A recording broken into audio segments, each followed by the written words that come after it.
Good evening. I'm Cindy Darling, Mayor of the City of Walnut Creek, and welcome to the regular meeting of the Walnut Creek City Council. The City Council is conducting this meeting from the City Council chamber. This meeting is being video streamed and can be viewed live or later on the city's website. As some attendees may be participating in their first Walnut Creek City Council meeting, I wanted to welcome everyone and talk briefly about the public comment process. For each agenda item, there will be an opportunity for public comment on that item. Thus, if you desire to speak to an item on the agenda this evening, please hold your comments until the City Council considers that item. Additionally, we have a section on the agenda titled Public Communications, which is for public comments for items not on the agenda. Any comments during public communication should not relate to an item that is on the agenda this evening. Consistent with Section 9.5 of the City Council Handbook, 30 minutes will be initially allocated for public communication for items not on the agenda. Additional time for public communications for items not on the agenda will be provided at the end of the open session portion of the meeting if necessary.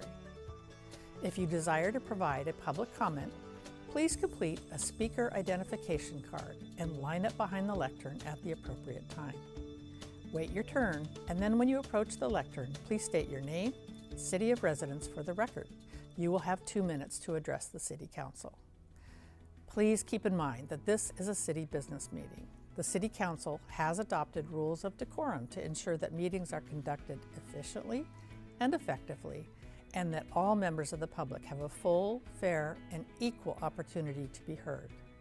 The City Council Handbook outlines decorum expected in the council chamber and can be found on our website. All remarks should be addressed to the City Council. Please do not use threatening, profane, or abusive language which disrupts, disturbs, or otherwise impedes the orderly conduct of the council meeting. Again, each speaker will have 2 minutes to make your remarks. Written comments submitted and received up to 2 hours before the meeting have been posted to the city website for public review and are included in the meeting record, but will not be separately read into the record. And that just should make everything crystal clear. Good evening. I am Cindy Darling, Mayor of Walnut Creek.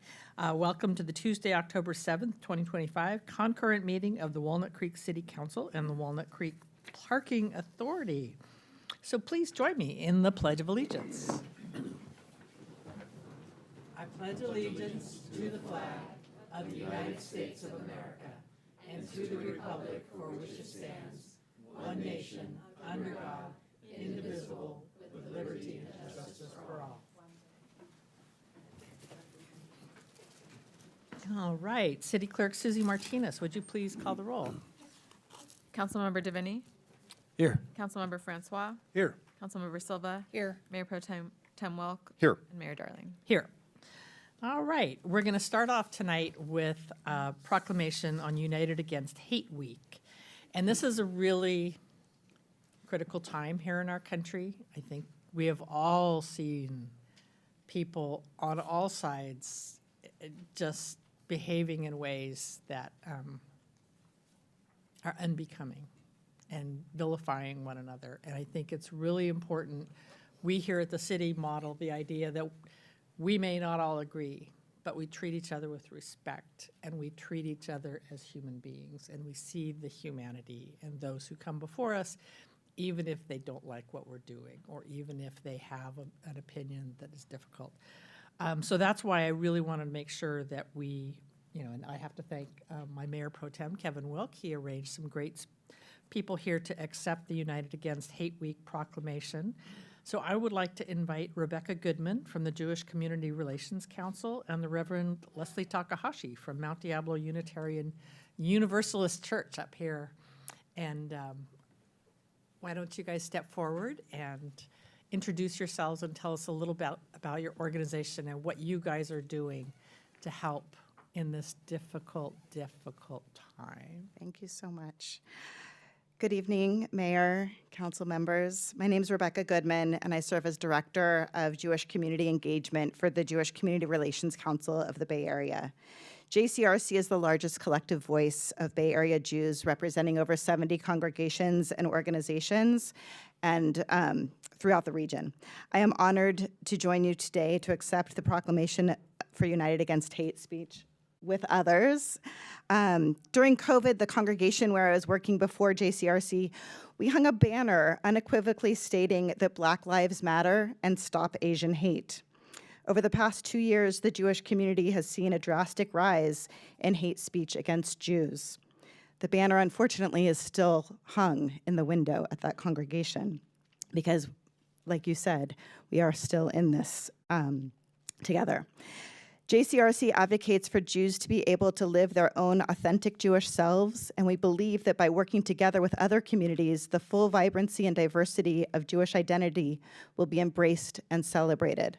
We mobilize Bay Area Jews and allies to counter anti-Semitism and rising hate, advance social justice, strengthen civic engagement, and ensure a combined response to critical issues that we all face. Unfortunately, the incidents of hate speech continue. As I mentioned, the banner still flies, and together, though, we can make a difference. I want to say Toda Rabah in Hebrew, saying thank you very much to all of you on the City Council, because together we are united against hate speech. And we look forward at JCRC to continuing to work with you in pursuit of a more just world where all people can thrive. Thank you. Thank you very much. And thank you to all of you for your recognition of this week on this very important time in our communal lives. I'm Leslie Takahashi. I minister at the Mount Diablo Unitarian Universalist Church just down the street from here. And we have partnered with the city in so many different issues over the years to make sure that all of our neighbors are taken care of as much as we possibly can, because we know that through many traditions, particularly the Abrahamic traditions, we are advised to love our neighbors as ourselves and to be able to treat them this way. And I appreciate this week so much because we know that our neighbors who are unhoused, our neighbors who are Black and brown, our neighbors who are LGBTQ, and our neighbors who are immigrants, and our neighbors who are disabled, and we could go on and on, are all feeling a sense of insecurity and unsafety. So to continue to honor this week in this town is so important at this time. We continue to work to be an advocate and also to provide practical services as other services are becoming less available to folks through other cuts and changes. I am just back, as Mayor Pro Tem Wilk knows, from a trip to Japan, which as a third-generation Japanese-American ancestor, that's my first time going.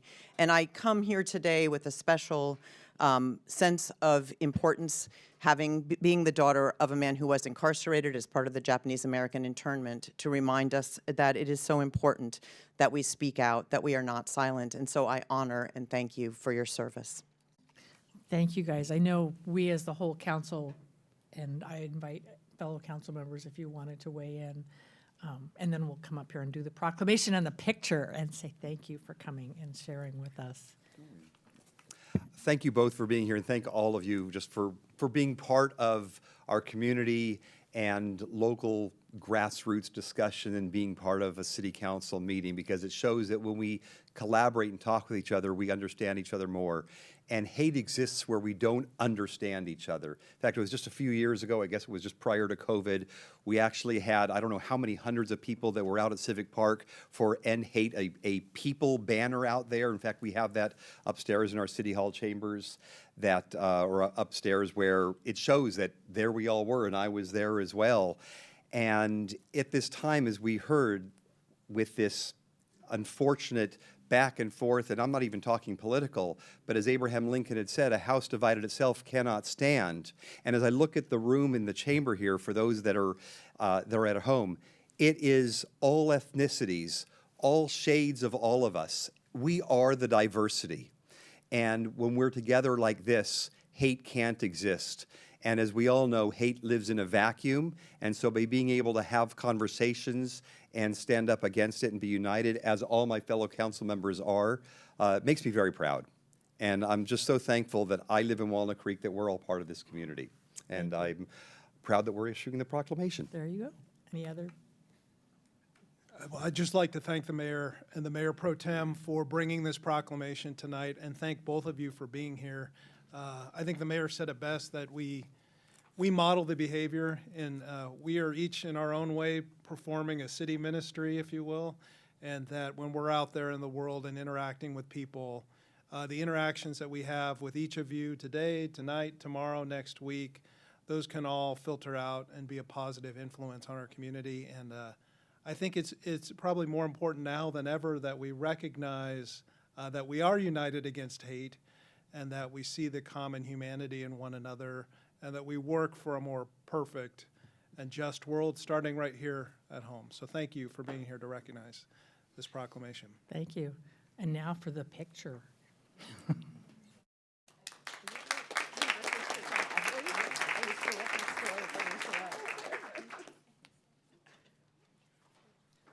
Proclamations over here.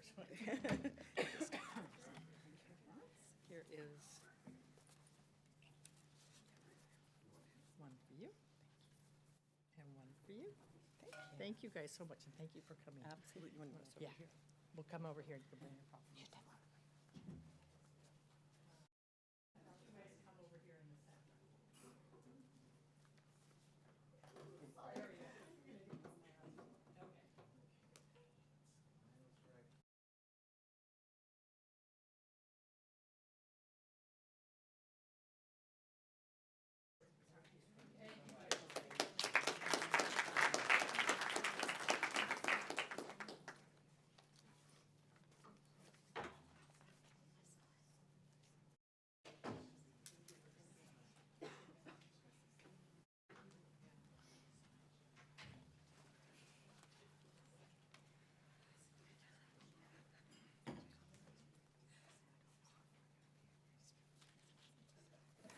And one of the fundamental ways we solve problems in this country without coming to blows is by voting. And so I would like to get County Clerk Recorder Kristen Connolly up here to join us at the lectern and give us a little rundown of what the next couple weeks are going to be like. What's up? Okay, great. Thank you, Madam Mayor, Mayor Pro Tem, council members. I appreciate it. I'm committed to keeping this to 5 minutes. You have a big agenda. But thank you for the opportunity. I would say the City of Walnut Creek is very committed to the success of this election. You do that. You have 2 secure drop boxes of our 45 that we have. You have 2 here on this site. We are standing in what will be a regional early voting site opening on Halloween. I don't know if you're going to be dressing up for the Halloween holiday. You can vote in costume if you haven't voted already. But we are standing here 28 days before a statewide special election that we didn't expect to come our way, but the staff of our office, with our city partners, were able to confirm 141 polling places. 7 of those are in the city of Walnut Creek. And so really, I'm here to tell you that a lot of people are not aware that we are having this election, but in 4 weeks, it will be election day. You should be receiving your ballots this week. But show of hands, Contra Costa voters, did you get your ballots yet? Okay, a bunch of you, great. If you do not get your ballot, if you're listening anywhere, if you do not get your ballot by next Monday, October 13th, call our office, because we are open Monday through Friday, 8 to 5, with humans answering the phone. If you spill coffee on anything, your voter guide or your ballot, we can issue you a new one. But I really want to emphasize that there's only one thing on this ballot. Our staff can serve you at any of the 141 polling places, but your assigned polling place is on your voter guide. And so if you want to wait and vote in person, you can do that for 3 days of early voting, starting Friday, October 31st, Saturday, October 1st, or Monday, October 3rd. We have no early voting open on Sunday. If you're really eager to vote in person, you can come down to our office at 555 Escobar. We open for early voting. I'm happy to report we've had 57 Contra Costa voters come and vote in person in our office. And we've started emptying the drop boxes. So again, there's 45 of those. And I did want you to know, we have, to the extent that we can, addressed the interest in early voting. There were long lines right here at City Hall. Some people waited 90 minutes to vote. I asked questions. I tried to keep people happy in line. And I will say, people were great. People were really just happy and engaged and excited to be a part of the process. And so we are planning for 60% turnout, but we will be ready for 100% turnout. And my ask for you is to let people know that we are having this election and encourage them to participate, and that a place where they can get all of their information is our website, contracostavote.gov. We contemplated that there might be some changes that we needed to make to the polling places. So in the voter guide, there is a QR code that takes you directly to the list of polling places. There were no changes for voters in the city of Walnut Creek, I'm happy to report. But we did have to mail a postcard to almost 48,000 of our voters because there were changes. San Ramon got hit the hardest. But our staff remains very dedicated. We're staffing up with about 40 additional seasonal staff to get us through this process. And we have fewer than 40 assignments left for clerks for poll workers on election day. And as you may recall, we had 1,209 poll workers work our election last fall. And so we really just appreciate the commitment to civic participation, and just would ask that throughout any networks that you have, please encourage people to participate. But we're here to help. ContraCostaVote.gov. Thank you. Thank you. Just a quick question. If somebody is not already registered, and I know we have youth commissioners here, what's the deadline to register so you could vote? The deadline to register to vote, so October 20th, which is also 15 days before the election. Under California Election Code, you have until 15 days before the election to register to vote online, and we can still get your ballot mailed to you by then. However, you still can vote. So even if you don't register before that deadline, you can do conditional voter registration in person at our office at 555 Escobar and Martinez, or at any of those regional early voting sites, or any polling place. So you really can be an unregistered person and show up on election day and vote. And our poll workers are trained in how to help you go through we call it conditional voter registration, but people should know that under California Election Code, we have same-day voter registration in Contra Costa, where you're completing your registration and your vote at the same time. Thank you. And I must say, we should all give Kristen and her team a huge round of applause. This was something that just was... We had about 6 months less planning time than we normally do. And for an they election. they went through, she got all of our cell phone numbers so that if anything happens in Walnut Creek, she knows who to call. So thank you for everything that you guys do. And let's give voting a big round of applause. Well, thank you. Thank you for your service. All right, next up is our Youth Leadership Commission for the next presentation.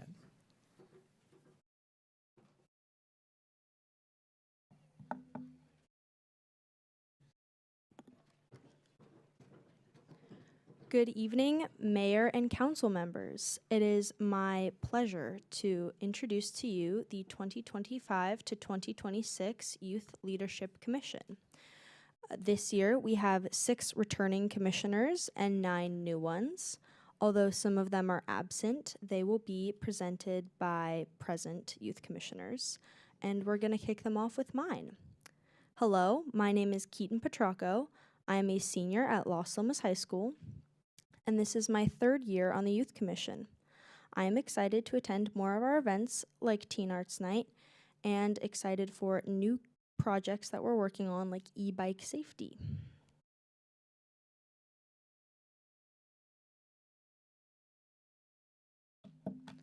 Hello, I'm Bertie Michelangeli. I'm currently a junior at Los Lomas High School. This will be my 1st year on the Walnut Creek Youth Leadership Commission. This commission is such an exciting opportunity for me because I can't wait to make a positive impact on our community through projects, campaigns, and more. Being able to give back to our city means a lot, and I can't wait.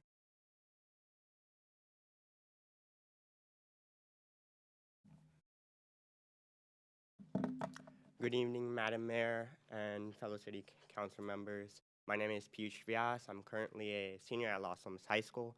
This is my 1st year on the Walnut Creek Youth Leadership Commission, and I'm joining the commission was such an exhilarating experience for myself, and I can't wait to learn much more as we go. Something specifically I'm very excited about is teaming up with my fellow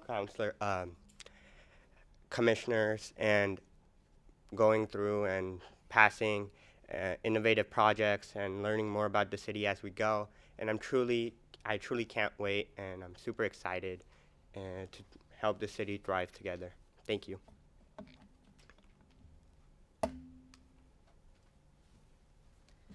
Hi, everyone. My name is Jennifer Alice. I am a sophomore at Northgate and is going to be my second year on the commission. I am so excited to be planning and attending new events that we hold for the youth, and I cannot wait to contribute to the community and make new friends and help the city in every single way that I can. And hello again. Shriti unfortunately cannot be here, so I will be presenting her. She is a senior at Northgate and is going to be her first year on the commission. She's super excited to making a real impact in the community and to amplify the youth voice. She's so excited to have this opportunity and to work with other passionate students to grow as a leader and connect with her city. Thank you.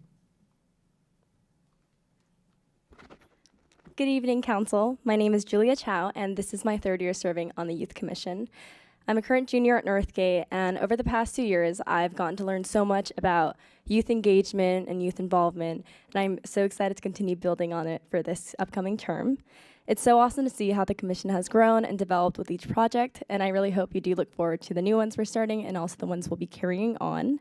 And I'm so excited to learn more about our city and also shape the city through my knowledge and experiences, and thank you for having us. Thank you.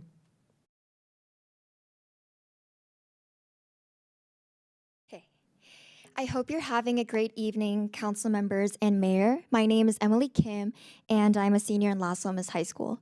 This is my second year on the Youth Commission, and I'm very excited to meet new people and spend another great year working on projects like Teen Arts Night. And I'm also looking forward to participating in other community initiatives to make a positive impact. Thank you. Thank you. Good evening. I'm Ashmi Gar, and I'm a senior at Las Lomas High School. This is my second year on the commission. I'm really grateful to be able to continue serving. Walnut Creek's a great city, and it's also super awesome to be able to serve with all these amazing people. Thank you.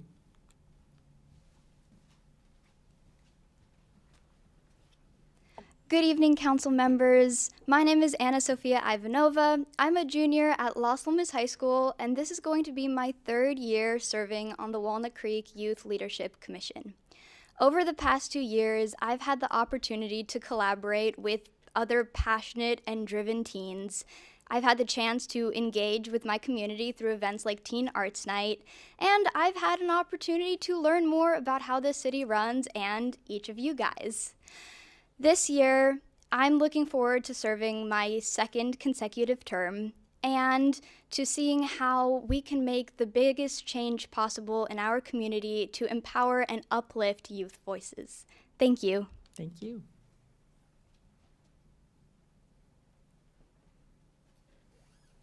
Hi, my name is Kaden Yu, and I'm a freshman at Northgate High School. It is my first year on the Youth Leadership Commission, and I'm super excited to help strengthen and empower my community. I'm looking forward to becoming more engaged with my city and its people while promoting safety and meeting new colleagues. Thank you for this opportunity. Thank you. Hello, my name is Sharwani Raj. I'm a junior at Las Lomas High School, and it's my first year on the Youth Leadership Commission. I'm thrilled to be on this commission to meet other proactive voices in my community and other proactive youth. And I joined this commission to share my unique voice and also empower other people's voices as well. And I'm excited to make impact through the Youth Leadership Commission. Thank you. Thank you. Good evening, Council. My name is Naomi Spivak, and I'm a junior at Las Lomas High School, and this is my first year being a part of the Youth Leadership Commission. I'm excited to collaborate with other motivated students and make a positive impact in our community. I'm especially eager to help create more opportunities for youth voices to be heard and valued in the city of Walnut Creek. Thank you. Thank you. Good evening, Council. My name is Zuhair Faruqi, and I'm a senior at Northgate High School. I joined this commission in order to lead and learn alongside other inspiring commissioners and also learn more about city government. I'm so grateful for this opportunity, and I can't wait for a great year. I'll also be introducing Ian Yu. Ian is a junior at Northgate High School, and this is his first year being a part of the Youth Leadership Commission. He can't wait to work alongside other commissioners to help with change within the community. He also hopes to utilize the voices of those around him to empower the city positively, and he looks forward to collaborating with others to come up with beneficial and serviceable ideas. Thank you. Thank you. Good evening, Council. I'm Corey Sabai. I'm a senior at Los Alamos High School. This is my first year serving on the commission, and I'm really looking forward to collaborating with other like-minded peers in order to make a positive impact on our community. I'm especially excited to share ideas that reflect the voices and needs of youth in our lovely city. I'm also the final commissioner this evening, and I want to thank you all for your time tonight. On behalf of our commission, we are very excited to begin our work this year and to successfully complete projects that will have a positive impact on youth in Walnut Creek. Thank you. Thank you. And let's give them all a big round of applause.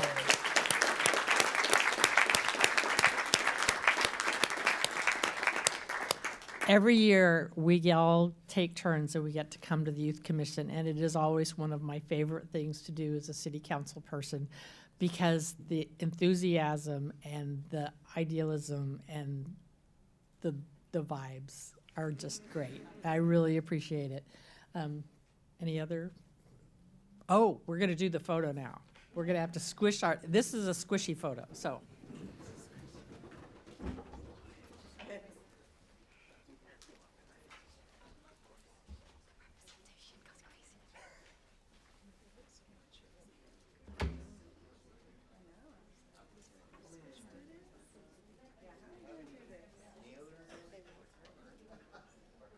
We're not going to kneel. Yeah, that would be the kids.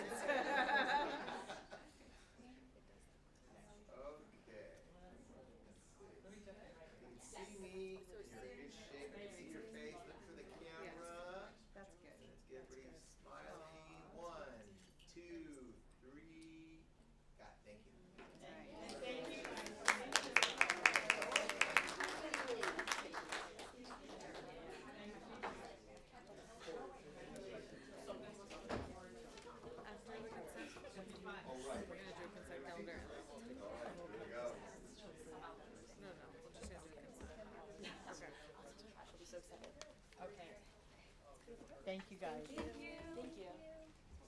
It's soon.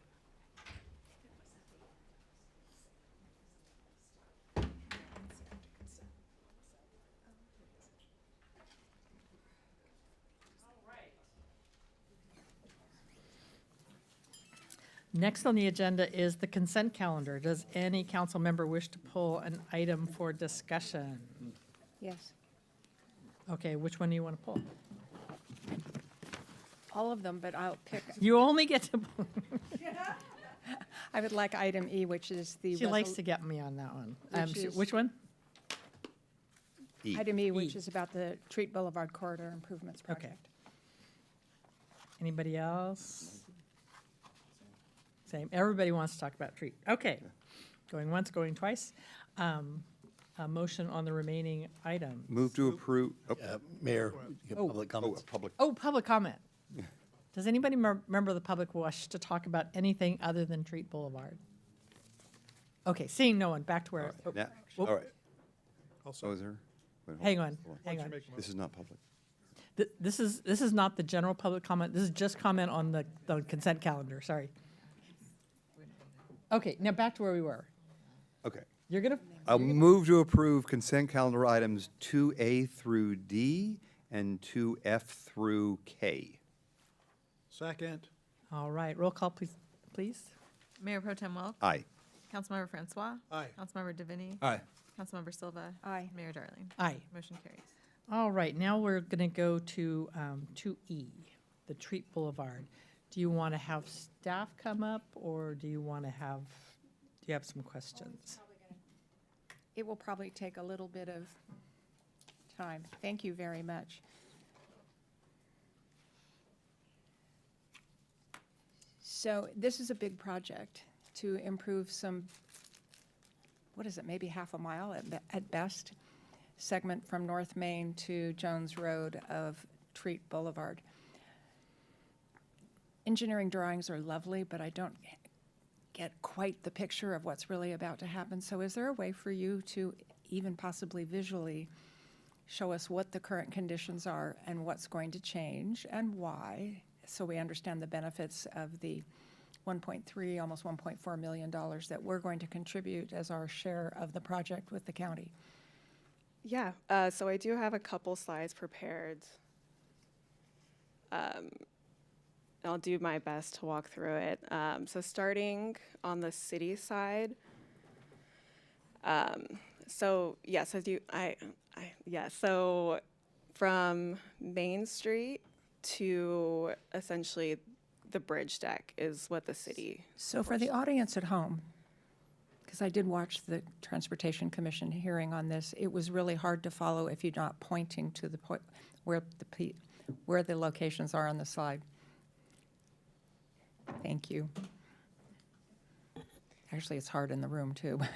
Yes, and let me move forward a slide as well. So the whole project is to add a Class 4 protected bikeway to Treat Boulevard. So where there's enough width, all that would require is some lane narrowing. There is some section that lane narrowing isn't enough, and so a travel lane would be taken to accommodate that bicycle lane and that buffer. So this is the city portion. This is North Main Street and Treat, where they intersect? Correct. This is, we're looking at Treat Boulevard from Main Street looking east. Okay. Yeah, so what is existing is above. We have that right turn lane, that slip, that's where that gas station is, right here. And then we have 2 through lanes and then 2 left turn lanes. With the project, and this is the only portion within the city that would lose a lane, and it's right at the actual intersection. So one of these through lanes, we would have to lose it to essentially accommodate the bike lane that would go between this right turn lane and one of the through lanes. In the other direction, we would keep our 2 lanes. They would just be narrowed, and that bike lane would be accommodated with striping and posts. So we're getting a protected bike lane, which is Class 4, in both directions on both sides of Treat Boulevard. Correct, for the full length between Main Street and Jones in the county. Okay, thank you. And then the other improvement within the city is we are making this right turn lane. So again, this is that gas station on the corner.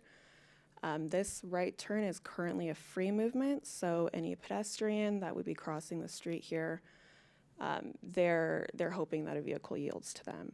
So we would be adding a protected, a green arrow to this movement. In practice, it would operate as it would today. So it'd be green for those vehicle movements until there's a bicycle or a pedestrian crossing. They would push the button. That movement would get the right turn arrow. So no matter whether even when there's a red light or a yellow light to continue west or make a left turn onto south on North Main, it will always be green unless the pedestrian or the bicyclist has paused it. Correct. Okay. Where's the city limit? So in this graphic, you can see this Caltrans right-of-way line. So there's actually three parties at play here. We have the city, Caltrans, think of it as the bridge deck. This is a Caltrans facility. There's agreements in place with the city and the county to kind of maintain the surface treatment. But so this is the property boundary right here. So what do the green big dots mean? Is that the pedestrian, that's the bicycle path? Yes, so the green striping is what's called conflict markings, and it's where we wanted to emphasize that potential vehicle bicycle conflict points. So it's that bright green thermo. All right, continue, please. So this is talking about how the lanes will change within the city. So we'll still be maintaining 3 travel lanes across the bridge. It's just how they split up at the intersection would change. Going into the county jurisdiction, and I guess to back up, so my name is Brianna Bird. I'm an associate traffic engineer here at the city of Walnut Creek. We've been collaborating with the county on this project, doing the operation design. With me tonight, I do have Jamar Stamps. He's a principal planner at the county. So if there are county questions, I'll ask for his assistance. So within the county jurisdiction, we're now looking at this off-ramp. This is Buskirk, and then Oak Road. Think about this leads up to Bart if you were to go up to the north. So we're continuing east on Treat Boulevard. This is where you would see that lane drop start. So right now, under the existing conditions, there is this northbound right turn slip lane off the freeway.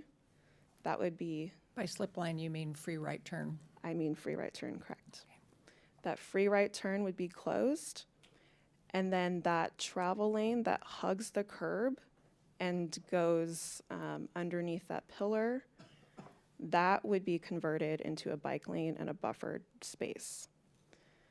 With the closure of that free right turn lane, a queuing analysis was done, and in order to accommodate the vehicles, the volume of vehicles off the freeway, that one right turn lane is being converted to 2 right turn lanes, and it is getting its own protected green arrow. So think about Ignacio and Civic, where there's 2 right turn lanes, and so you can make a right turn on red, or you can go with the green arrow.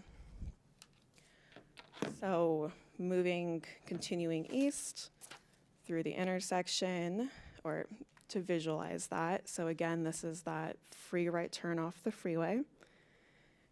It would be converted into this buffer bike lane, and then you would have 3 through lanes along Treat. If we look at the other direction, that westbound direction, so if you're coming from Bart to Sprouts, you would still keep those 3 through lanes and that right turn lane. The bike lane could be accommodated by lane narrowing. Now looking between Oak Road and Jones Road. So Jones, think about where we have that pedestrian bridge. So that lane that is currently next to the curb, again, that would be converted into this buffered bike lane. And then in the other direction, there was a constraint with width. There's the Contra Costa Center is here. There's parking here. So in the other direction, you're again keeping the 2 left turn lanes, the 2 throughs, and with a lane narrowing, we're adding, or the county is adding, a bike lane, a right turn lane, and the parking is staying. So hopefully that. So the elimination of is it 2 slip lanes or 3 slip lanes when you count everything? There are 4 slip lanes. So there is the one at Treat and Main in the city. Mm-hmm. There is at Jones Road, there is this eastbound right turn that is getting closed. Okay. And then, oh, sorry, I think you're correct. There's 3. And there's the freeway off-ramp and southbound Oak Road. So there are 4 slip lanes. So that's safety for pedestrians, bicyclists, and even drivers. Correct. Yeah. By closing that lane and pushing the vehicles through the intersection, we're able to control them in time. So with signal phasing, so pedestrians will get their walk phase and they'll be separated from, say, a vehicle having to yield to them. And then we're getting a Class 4 bike lane from North Main across the freeway and on the north side through the Oak Road the Buskirk and the Oak Road intersection, and then it becomes a Class 2? Correct. In the westbound direction between Jones and Oak, it is a Class 2.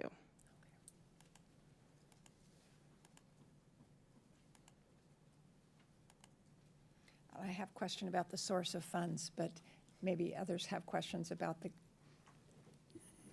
configuration of all of this. Councilmember Francois. So thank you for pulling the item. You know, this is a pretty congested area, as we all know, in the morning and the afternoon, pretty much, and it can be pretty much any time of day. So, and I appreciate the efforts that are being made to improve bike and pedestrian safety. Just so I'm clear, then, we're not losing any vehicle lanes on Main Street. Correct. Okay, we're losing that one slip lane, like you said, on westbound Treat, going towards northbound Main. So we're not, so that one we're just modifying it. So we will be keeping it. This is a very, very heavy truck movement. And so we had run, it's called like the truck template, and we couldn't close it. The truck's kind of path of travel's too wide. It's a second through lane that we lose there. Correct. Okay. And I noticed from the report that there were some changes to the level of service and some kind of big ones, and I can't remember which intersection went from C to F or segment went from C to F. So is that a concern among staff, or, you know, how is it, from a day-to-day standpoint, how is it going to affect the traveling public in that area? So to your point that you had started off with, Treat Boulevard is already congested. From the city side, we have an agreement with the county, and the county has agreement with Caltrans. The city, we manage the signal timing here. So with this project, there would always be some staff level of ability to monitor the signal timing. It would, of course, be done in coordination with the county and Caltrans, but there is still some staff ability there. But to your point about the level of service, I want to say back in 2017, 2014, when they did this, they looked at it then and we looked at it now.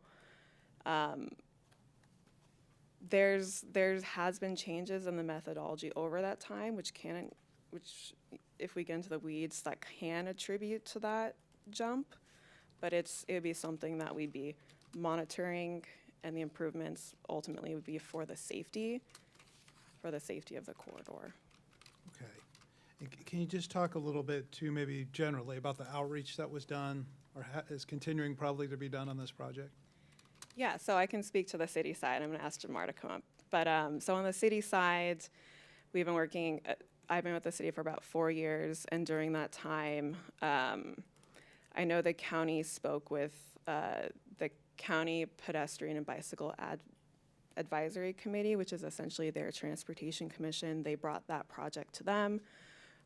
At the city's request, the county also brought this project to our transportation commission. And then leading up to that, when they were doing kind of this outreach about what the corridor wanted to look like, I'm going to ask Jamar to step up and address that.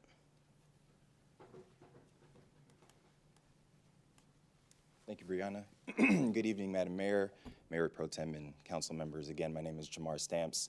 I'm a principal planner with the Contra Costa County Department of Conservation and Development, Transportation Planning Section.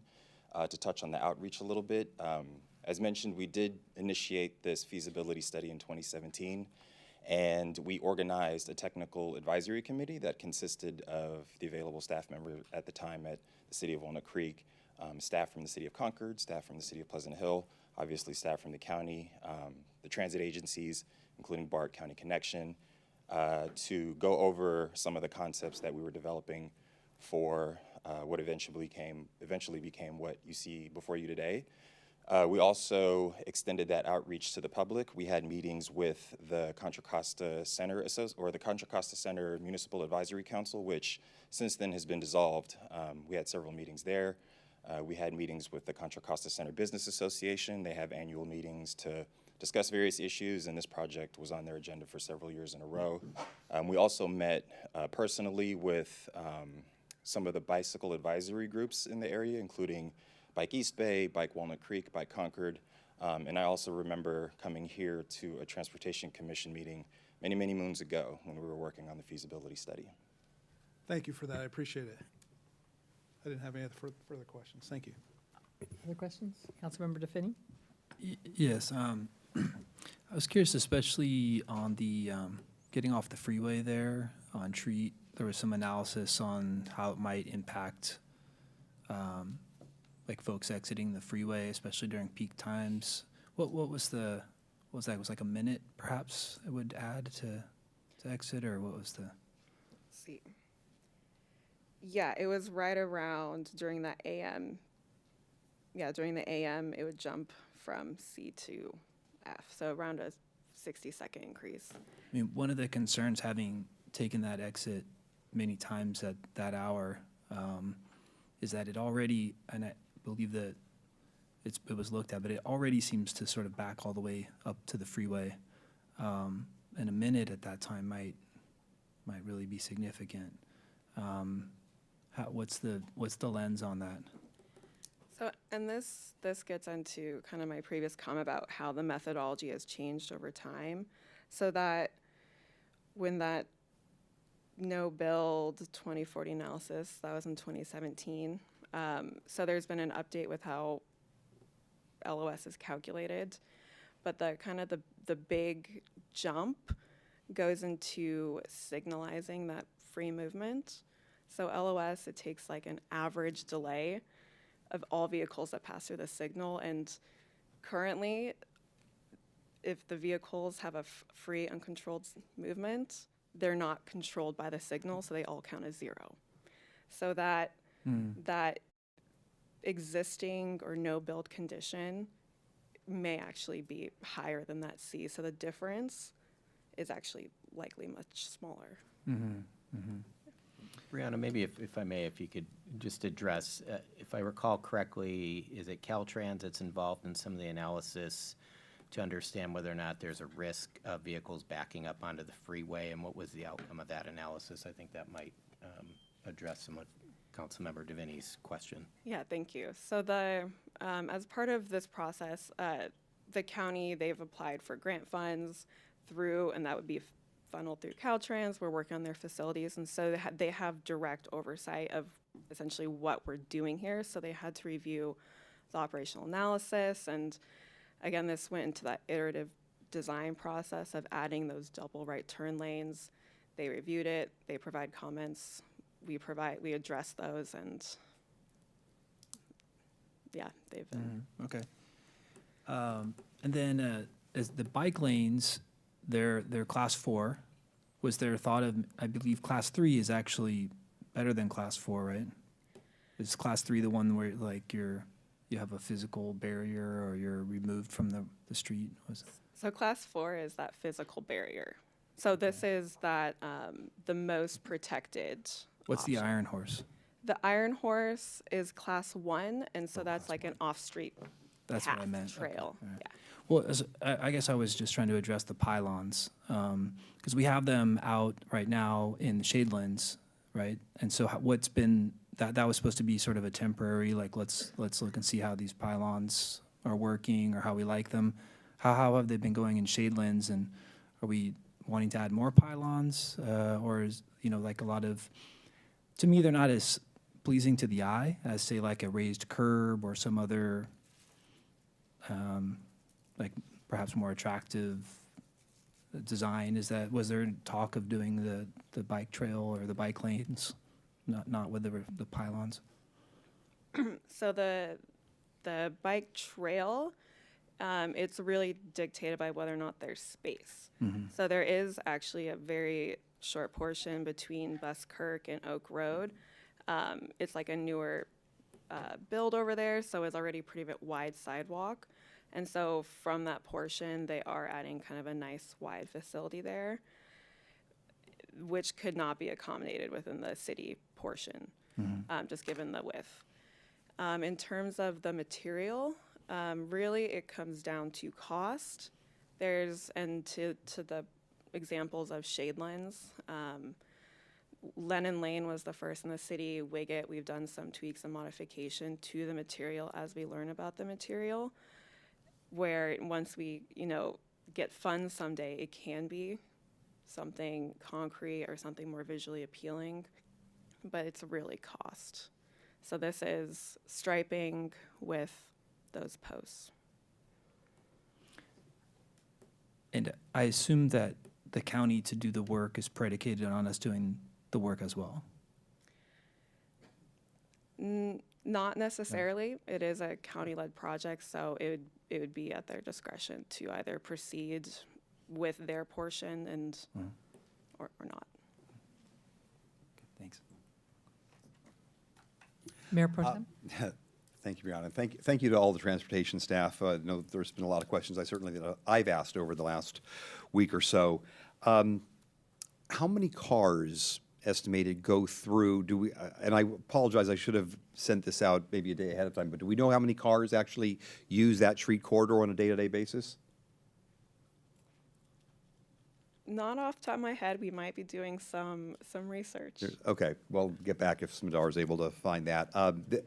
I go through this intersection almost every day, so I'm very, very familiar with it. I know that the backup, certainly during commute times, goes all the way to Cherry Lane most morning commute times, which is not even on the other map that you showed. I don't think it goes back pretty far.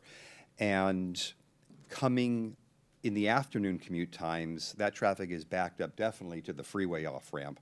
And again, all the way pretty much to Cherry Lane where that fourth lane does disappear. And that is a far enough path that the traffic does smooth out. So I am concerned, what is the estimation of how many extra bikes will use this bike lane then? Do we have that information, or does the county? So it's not necessarily a fair comparison because there is no facility for cyclists now. So and not only that, but it's like if there were cyclists and they'd be either riding the road or on the sidewalk, it's not a comfortable experience for them. So there's no natural or there's no reason to encourage that type of mode choice under the current conditions. So what was, and I know I made more comments and questions here, so here is a question.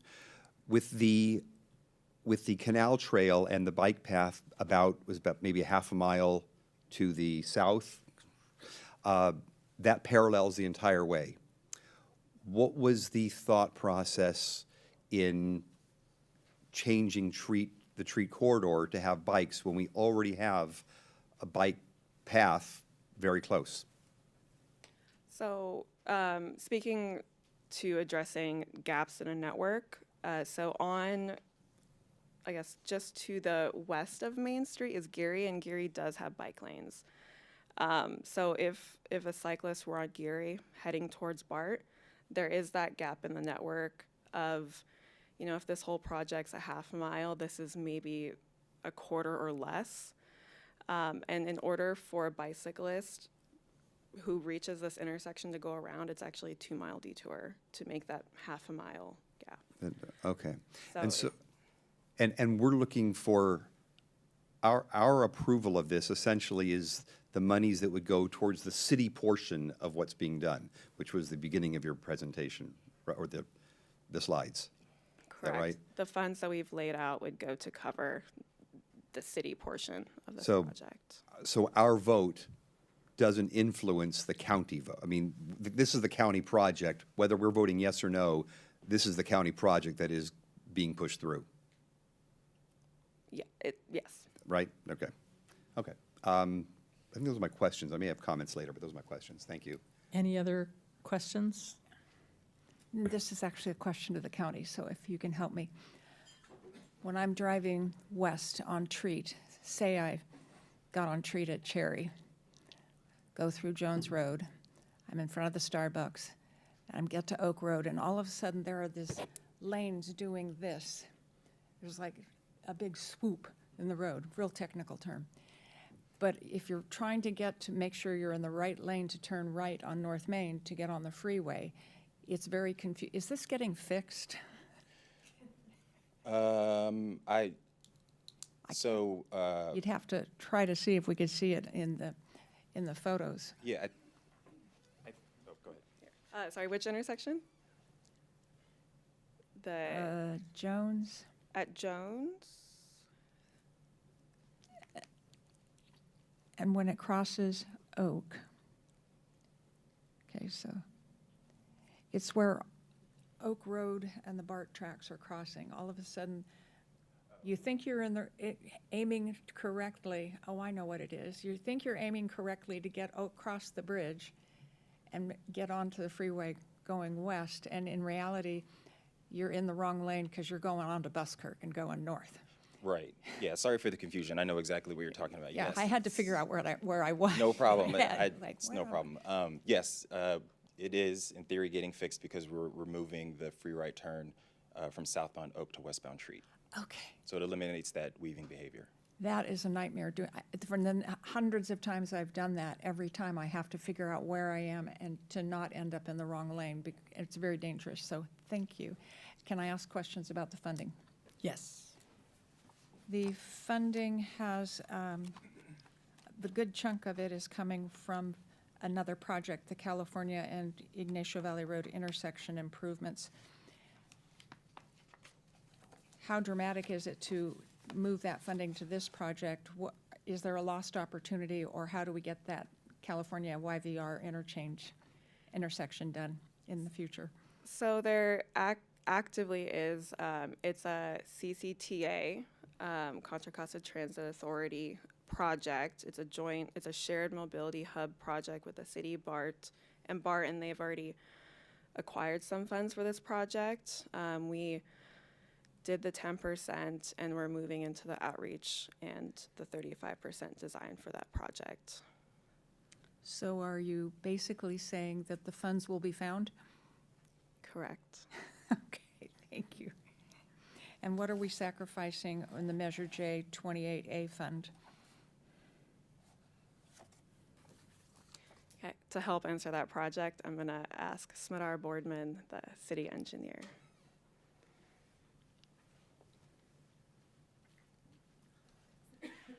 Hello, Smidar Boardman, City Engineer. So our Measure J, that funding is specifically for transportation planning and for transportation and types of improvements. That's return to source money that we receive from CCTA on an annual basis. So it would have been used for what? That won't. It's funding that we have available for projects just like this. Okay, so or for other we're not transportation. sacrificing any particular project that it was pre-allocated for. That's correct. Okay, thank you. Thank you very much. Councilmember Francois. Just one final one, and I appreciated the explanation in terms of the gap between, Geary and Treat. I think that was helpful to answer Mayor Pro Tem's question. And I also appreciated Councilmember DeVinny's question about the right turn lane on Treat going eastbound, because that is busy in the morning. I've had the opportunity to go through on that, dropping my daughter off at work who works near there, and it is backed up. So in terms of that actual signal for the two rights, who's in control of the timing on that? That's not city, right? Is that Caltrans or county? So Caltrans' main concern is that the backup does not extend to their freeway. So in that sense, they have, we as the city and as the signal timing, as we set the signal timing, that is kind of the control. And then everything else we can kind of design around. So if it becomes a problem and there's backup onto the freeway, that's when the conversations would be had between the agencies about changing the timing? Correct. Okay. Thank you. Are we through with questions? This will be a good time for me to see if there is anybody here for public comment on this issue. Anybody here for this particular item? All right, I'll bring it back up to the council for closing comments. We'll start. Well, my general sense is that I'm always for improving, bike and pedestrian access, and so in the spirit of that, I like the spirit of what we're proposing here. I have a lot of concerns about this area, not really understanding what the driver is from the standpoint of are there already a lot of bikes trying to make this crossing that are struggling? Is this an area that will really be utilized? I'm somewhat conflicted in that way. I would actually maybe move to like postpone the vote so that we have a chance to spend more time on this issue. Mayor Pro Tem? Well, regarding the city portion of this, I don't have a problem with that. I think that that does seem pretty straightforward, and I trust the city and the signaling and making that right turn onto North Main Street to hit the freeway on-ramp. I do have a lot of concerns about the county portion of this. So I'm going to support the item because our overview of this is the actual city portion of it. So I support that. But, and while the county can listen to us or not, if I were on the county board of supervisors, I would not approve this. I think we are looking at something that is going to be a traffic catastrophe in terms of the backup that's going to happen. Maybe not on the freeway on-ramp, maybe we're going to take care, or the freeway off-ramp will take care of that.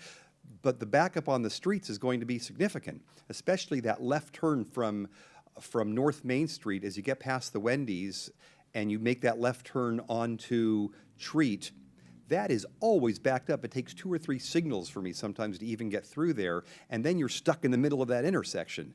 And then you're going to have all the traffic coming off from the freeway off-ramp.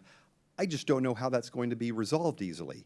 In terms of coming on the commute in the mornings, I just foresee this getting backed up all the way to Bancroft now. I just don't see any way around that. And I would ask that the County Board of Supervisors review this and take a deep look at this. While I am all for bikers and making bike paths safe, it seems to me like bicycle advocates have gotten an overweight of wanting to get a path for them and putting tens of thousands of drivers daily at more inconvenience. And frankly, as a parent, while my kids are older now, as a parent, I wouldn't want them driving down Treat Boulevard or Ignacio Valley Road if there was, even with a protected bike path. I would want them to take the bike path, even if it's a little bit out of the way, where it's safe. So that's just me as a parent. Again, I'm going to support this overall because that is our purview, but I ask the county board to please take another look at this. This is not something that I'm in favor of on the county side. Thank you. Councilmember Francois, say you.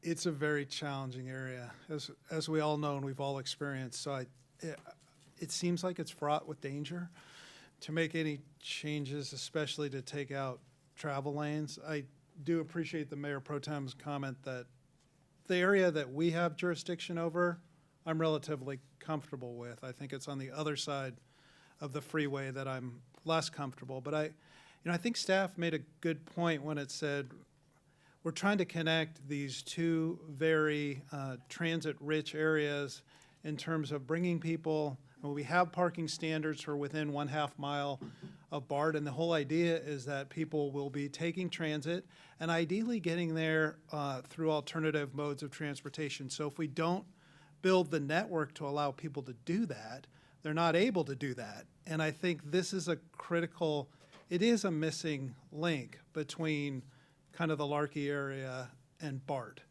And I appreciated your question about the canal trail because I thought that was a good point, but given that it's a 2-mile detour, it's unlikely that somebody would take that extra time and effort. So I shared Councilmember Silva's concerns about the funding for California and YVR, but I understand that that will be replenished with Measure J funds and come up to speed when we do the BART, that side of the BART programming. So I will support this as well. I hope that we stay, more than hope, I would ask our staff to be diligent in following up with county staff and with. Stop checking the baseball. And the Dodgers aren't playing tonight, so I'm not sure what he's looking at. Just go ahead and look at it. So just would ask our staff to work closely with county staff and Caltrans staff on the signal timing, if there are any issues as this gets implemented, to make sure that we're staying on top of that. Thank you. I I want to hear what the guy's saying.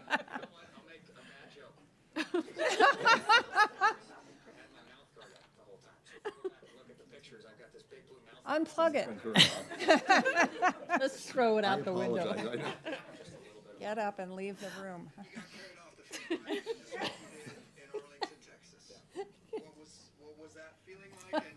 I apologize to all of Walnut Creek. Okay.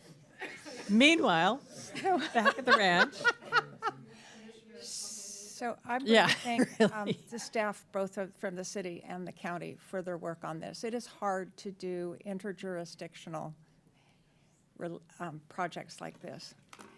But I think I think the problems we've cited are problems that are most likely to the situation is going to get better, not worse. Because they're aware of the issues that those free right turn lanes cause. And that is part of the problem of that whole stretch in there. I appreciate that members of the community think that the Contra Costa Canal Trail would provide alternative access. It actually enters almost at Buena Vista Avenue and to Jones Road. You cannot get onto the canal trail from North Main. You cannot get onto it from Pioneer. You cannot get it onto it from Hall. It is literally a no exit route. And one of our transportation commissioners lives very close to it and said she wouldn't take it because it is too far out of the way. So I think that these improvements will encourage people to be able to use alternative means of transportation, which may slow the rising increase in traffic. It's the only way you can describe it because there will be more traffic as there are more people. So I'm going to support the project. I appreciate the answers to the funding questions and the alternatives, and I also appreciate that we have to recognize that we have no authority over certain portions of this, and we can only hope that some of our supervisors will listen to this and just, be attentive to, hey, let's really make sure that this is going to work and that these lanes don't, braid, I think that's the term I read someplace, that braiding interaction that occurs. So thank you very much. Let me just ask the city manager a quick question. It sounds like there are some folks that are thinking, bring it back, some people that are thinking, approve the city part, express our concerns about the county part. Is there, and maybe between the two of you, is there an urgency to act tonight, or if we bring it back at a future date, does that cause a problem? I'll answer it generally, and Brianna may be able to provide more specifics. I think we have some time in terms of, if it were not approved this evening, in terms of maybe a couple months at most, but it's not as if we have a really extended duration to decide. Okay. All right, thank you. I appreciate all the questions that my fellow council members have asked. I think looking at the city portion makes sense. It sounds like the biggest concerns are with the county portion, over which we do not have jurisdiction, although it is a joint project, and so we have moral suasion with the county for whatever good that does us. So I would be willing to support the city portion as long as we ask the county to make sure that their part is operationally and functionally going to work and not cause the kind of impacts that Mayor Pro Tem is concerned about. So I would point out, we're not actually approving the project. We are not. We are adopting a resolution. To put the city manager to form a JPA with the county for this and allocating the 1.4 million from our transportation funds to fund this. Now, by right, if we don't approve the money, it ain't going anywhere. But this is kind of out of our authority to approve how the lanes intersect and all of that. So if someone were to make a motion to adopt the resolution and yet ask the city manager to carry these concerns forward in that discussion, that might be a good way to go. So I can make the motion to adopt the resolution authorizing the city manager or a designee to sign the joint exercise of powers agreement with the Contra Costa County and to appropriate the $1.4 million from capital projects and outside grants for the project, pending also a conversation between the city and the county as to how those lanes are really going to work from Jones Road to the freeway. Do we want it to be more than just a conversation? Do we want the JPA itself to kind of, to the extent it can, have those ongoing collaborations and conversations? I think there's a couple options. We could certainly do that, and certainly if your council would like, we could formalize a letter to the County Board of Supervisors, to staff, to share the concerns that were raised this evening with additional detail.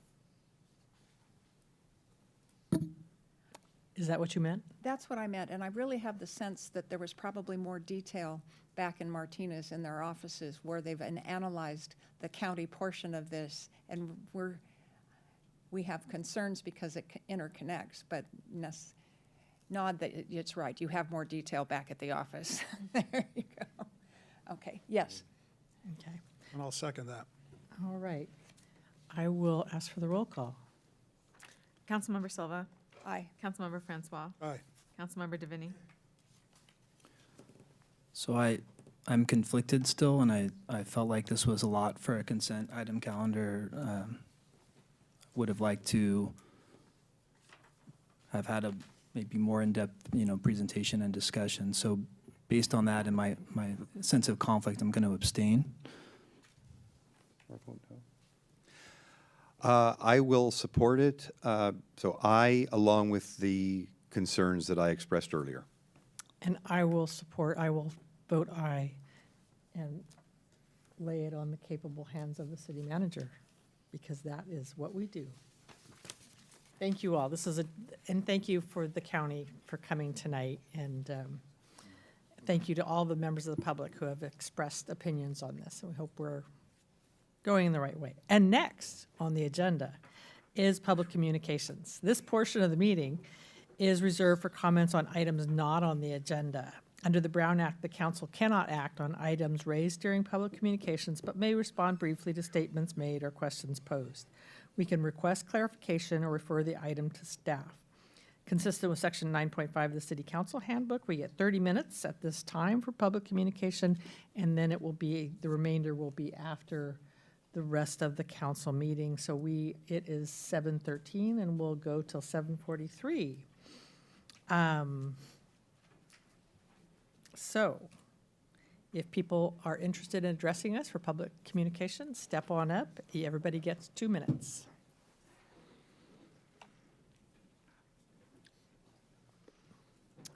Hi. Hi, good evening. Mayor Darling and members of the council. My name is Renee Zeimer, and I'm here tonight because I was just so pleased that you passed a proclamation earlier to Unite Against Hate.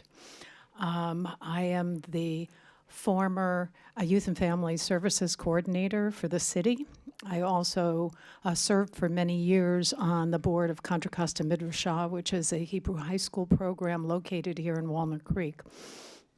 And I just wanted to share with you that it just so happens that the governor today signed 2 landmark bills, AB 715 and SB 48, and those bills will strengthen California's fight against hate, anti-Semitism, and discrimination in our schools. So these bills are significant in that they create new accountability systems, require stronger responses to anti-Semitism, harassment, and discrimination, and support every student in learning in a school free from fear and prejudice.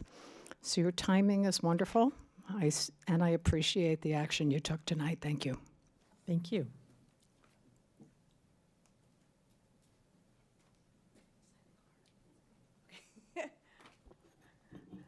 Hi, I wanted to echo the comments. And don't forget just to tell us who made. you My are. name is Diana Honig. I am here in a lot of different capacities. I'm very active in our community. I am elected as the Contra Costa Community College District Vice President of our governing board, as well as the representative to the Central Democratic Committee for the Contra Costa Jewish Democrats. And in those capacities, in both those capacities, I know the importance of ensuring that hate is not tolerated and that we create a warm and welcoming space for all people. I wanted to elaborate a little bit too on those bills that were just signed, SB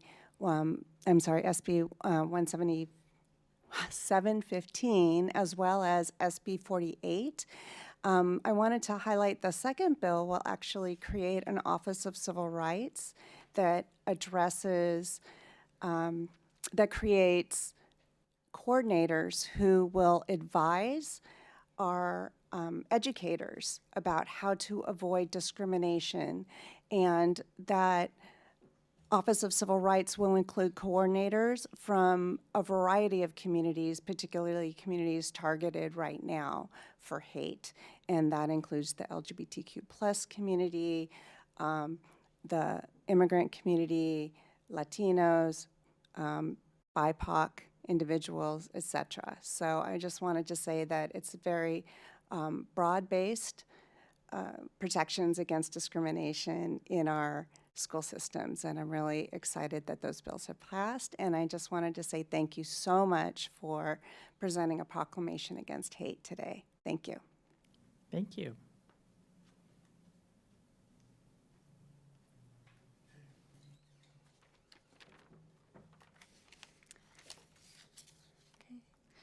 Good evening, Mayor Darling and members of the Walnut Creek City Council. My name is Julie Jones. I'm a resident of Walnut Creek, and I live directly across the street from the Planned Parenthood Health Center. I'm here today to speak about the experiences that I've had with the protesters that stand out front. The main issue is with the amount of noise and disruption that the protesters cause. Recently, they have been bringing a loudspeaker that they speak into all throughout the day, talking about very graphic and inappropriate scenarios. When they are not talking, they are playing music loudly. I can hear them talking from my apartment, which is a disruption of my peace and personal space, and I'm sure that my neighbors would agree. I have seen the protesters bother my neighbors, people getting off the bus, which stops right in front of the clinic, delivery drivers, including mail carriers, as well as people who work in the buildings around the health center. Also, when the protesters are there, people honk as they drive by them, both to show support of the protesters and in opposition of them. And once the protesters are done for the day, the honking ceases. If I'm walking on the opposite side of the street, they yell in my direction, begging me to come talk to them. If I'm walking in the direction of the health center, trying to get home, they come up to me and ask me if I'm pregnant and tell me not to kill my baby. Tracking me down and any other pedestrians that are walking through is alarming and invasive. Additionally, when the protesters are parking on the street, they park in a way where they are leaving large spaces in front and behind of them so that people can't fit into the available parking spots.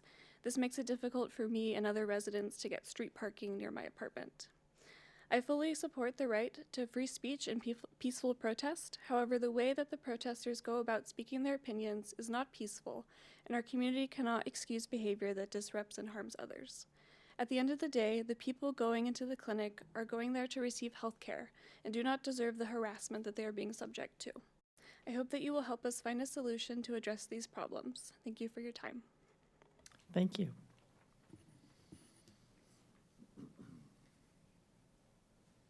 Good evening, Mayor Darling, council members. My name is Christian Garcia. I'm the Vice President of Government Relations and Communications for Planned Parenthood Northern California. And, you know, one of the things that we've come to you multiple times, we're appreciative of the buffer zone, the noise ordinance that we put into place, but this now has become a larger problem beyond just us. This is now becoming a neighborhood issue. We did a survey and went around the neighborhood, which I will submit to the public record. Spoke with business owners and residents, and a lot of them wanted to come out tonight but did not want to be put in a situation of retaliation from some of these protesters. So you will find their information in there. But I really want to come here and figure out, how do we find a solution to this? We are seeing more and more freedom of speech being used in ways that are protecting people just because of differences of opinion, but not in the way that free speech was originally intended to be used for. And so I think there's an opportunity for us to find a solution here that will fix the neighborhood, that will fix the business community. I do want to provide one quick story of a neighbor next to us, which is a massage chiropractor office. They're losing patients. A lot of their patients are deciding not to come in for their appointments because of not wanting to be attacked by these protesters. Doesn't matter if they're coming in for a Planned Parenthood appointment or not, people are just being attacked left and right. So I'm hoping tonight that we can begin the conversation and figure out a solution to this, and that we engage other community members around that part of Oakland Avenue to fix this issue. Thank you. Thank you. I think we have a question. Just for clarification, I know this is that, I think it's a couple of times a year in which the protesters come every day as opposed to just a couple of days a week. Are we still in that period of time? Is that what part of the problem is? So a couple things. So yes, we are, the 40 Days of Life protest starts every September through November, and then again from whenever Lent begins all the way through Easter. So that's still happening. But we have also seen in the last year more and more emboldened protesters show up that are not religiously associated, but are connected to just everything else that's happening across the country, this divisiveness. And so the group that is becoming more amplified is a new group that has fallen into our group of protesters that we're dealing with now. So how is it, the other times of the year, is this new group more frequently during the week? Correct. They've just found a place to protest? They've created alliances with other protesters. Okay. Thank you. Done. Quick question myself. One more quick question. On the, it sounds like the amplified noise, which they're not allowed to do within, is it 50 feet? 100 feet. 100 feet. Is that what it is? 100 feet. So they're on the other side of that, but from what I gather, are they using more amplification? Is it louder in general? Yeah, so they're in two places. In the mornings, they'll set up right directly in front and have their speakers up, and it's a whole sound system. And then when they know that PD is coming by, they'll move across the street because they know what the laws are, and then they'll just crank up the noise more. But as the resident mentioned, they're also playing music now. Like, they're trying to find other ways to just disrupt services. And is this all day long? Is this in the mornings? Usually all day. Tuesday, Fridays are all day, and then different periods of time between Mondays, Tuesdays, and Wednesdays. Okay. All right. Thank you. Or Thursdays, yeah. Thank you. Thank you for bringing I've us. got a comment. Well, we're. Yeah, I know we're not, I know not this isn't on the commenting on it. agenda. I just wanted to make a suggestion that this is something that's, becoming, or has been, but is continuing to become problematic. Is this something that we could form like a study session on or to look at? What my inclination is to refer this matter to staff. I know they have been working closely with them, but ask staff to bring this back to us with a more thorough update and some suggestions if there are additional ways we can help protect the peace of the neighborhood. Does that sound acceptable? Yeah. We don't need a motion to do that, but I think you guys have the message. Thank you. Next. Hello, my name's Barbara Guinness. I've been a resident of Walnut Creek since 1996. Just wanted to talk about a couple things today. First thing was around September 1st, I wrote a note, an email to the Concord mayor and city council regarding some Lime Ridge graffiti that appeared to be on the Concord property. So I thought, well, okay, they may take care of it, although I think Walnut Creek is supposed to manage that area for them. Within a couple weeks, I got a note back from their facilities maintenance division manager. He's in the Department of Public Works for the city of Concord. And he wrote me a note and said not only did he clean up the graffiti, but he took the time to write me, an email and even sent me a picture of the cleanup. So anyway, I was really impressed with that. I call that good, public service, and really impressed with that, but I know it's hard to expect that all the time. But anyway, I just wanted to bring that up about our neighboring community. Second thing I wanted to just talk about, and you've heard me talk about it before, the community really appreciates the work that's being done to try to control and enforce the e-bike activity that's breaking municipal codes in the city. But we all know that there's existing parks and open space municipal codes. So it seems like a lot of the signage, though, that's getting posted at the open spaces, and some of the brochures, which I just picked up the other night when I was here, have incorrect information on it regarding the open spaces and parks. So I know the website, now when you go to the website mentioned on the Ride Safely sign, it takes you to a city website, and some things have been changed, so it's a little bit better, but there's still inaccuracies. So I'm just kind of wondering, and a lot of people are wondering, if we're trying to change municipal codes, we know there's a procedure to follow. So we'd like to follow that. Thank you. Thank you. How are people doing? Do people need a break, or we're? Okay, we're going to keep going. All right.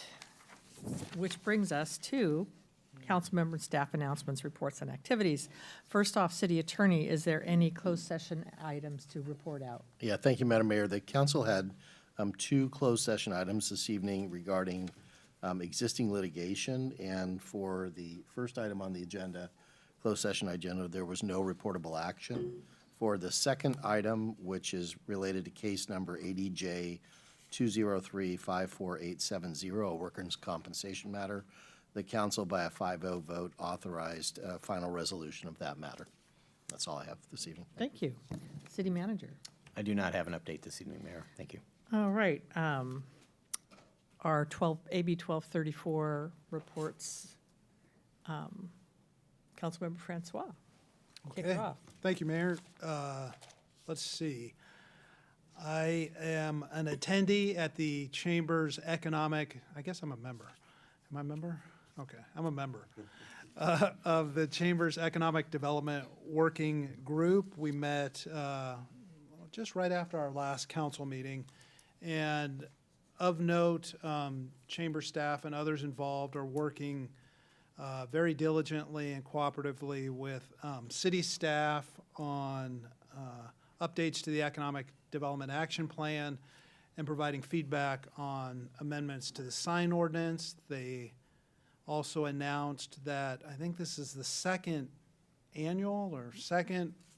conducting of the Funders and Founders event that'll happen out in the Shadelands on November 12th from 4:30 to 7:30, and that's an opportunity to get entrepreneurs together with venture capital and see what happens.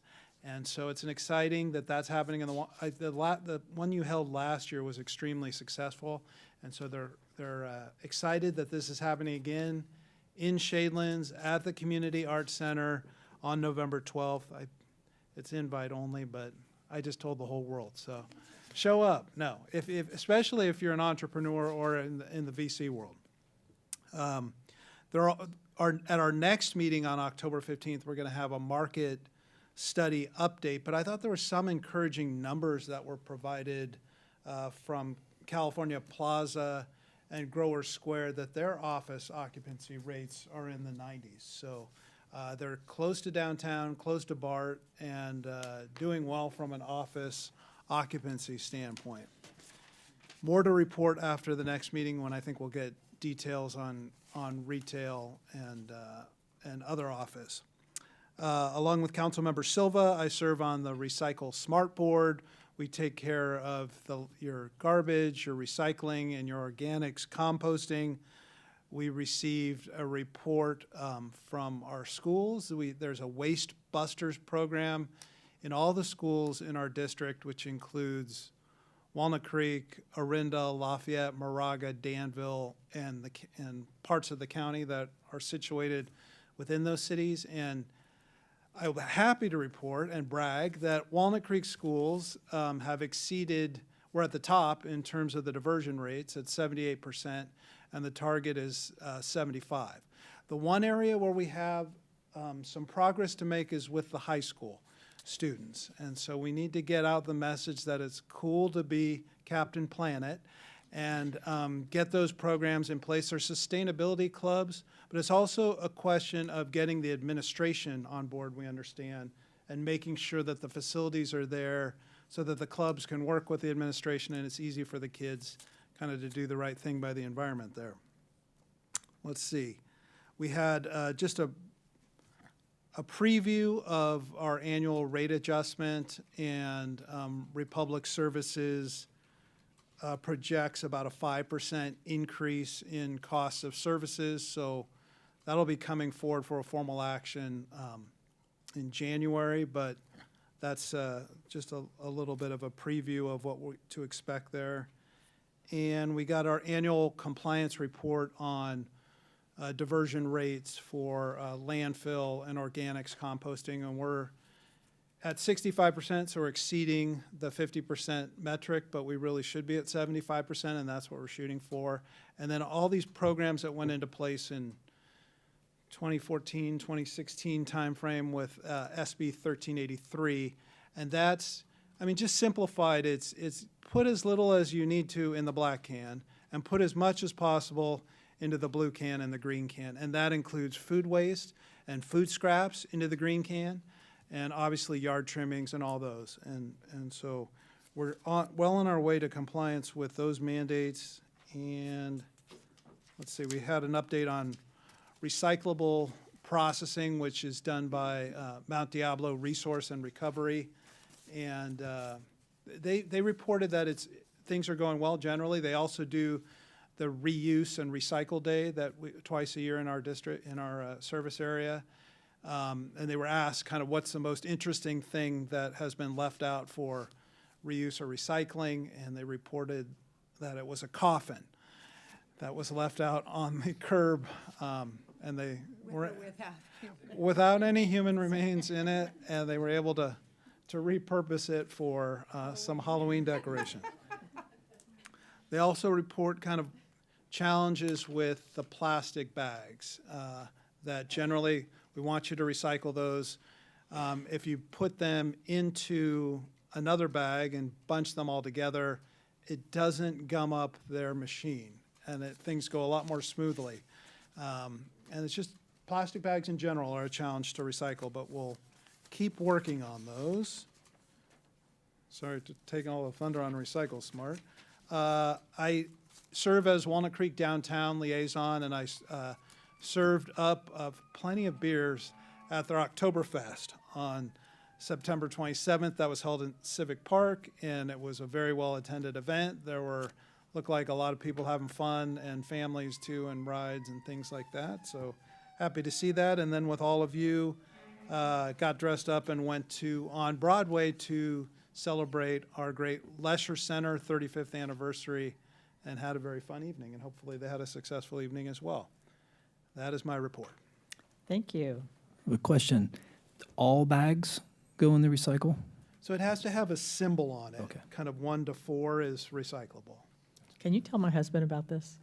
I'd be happy to drop by and give him a tutorial on plastic bag recycling. Thank you. Councilmember Silva.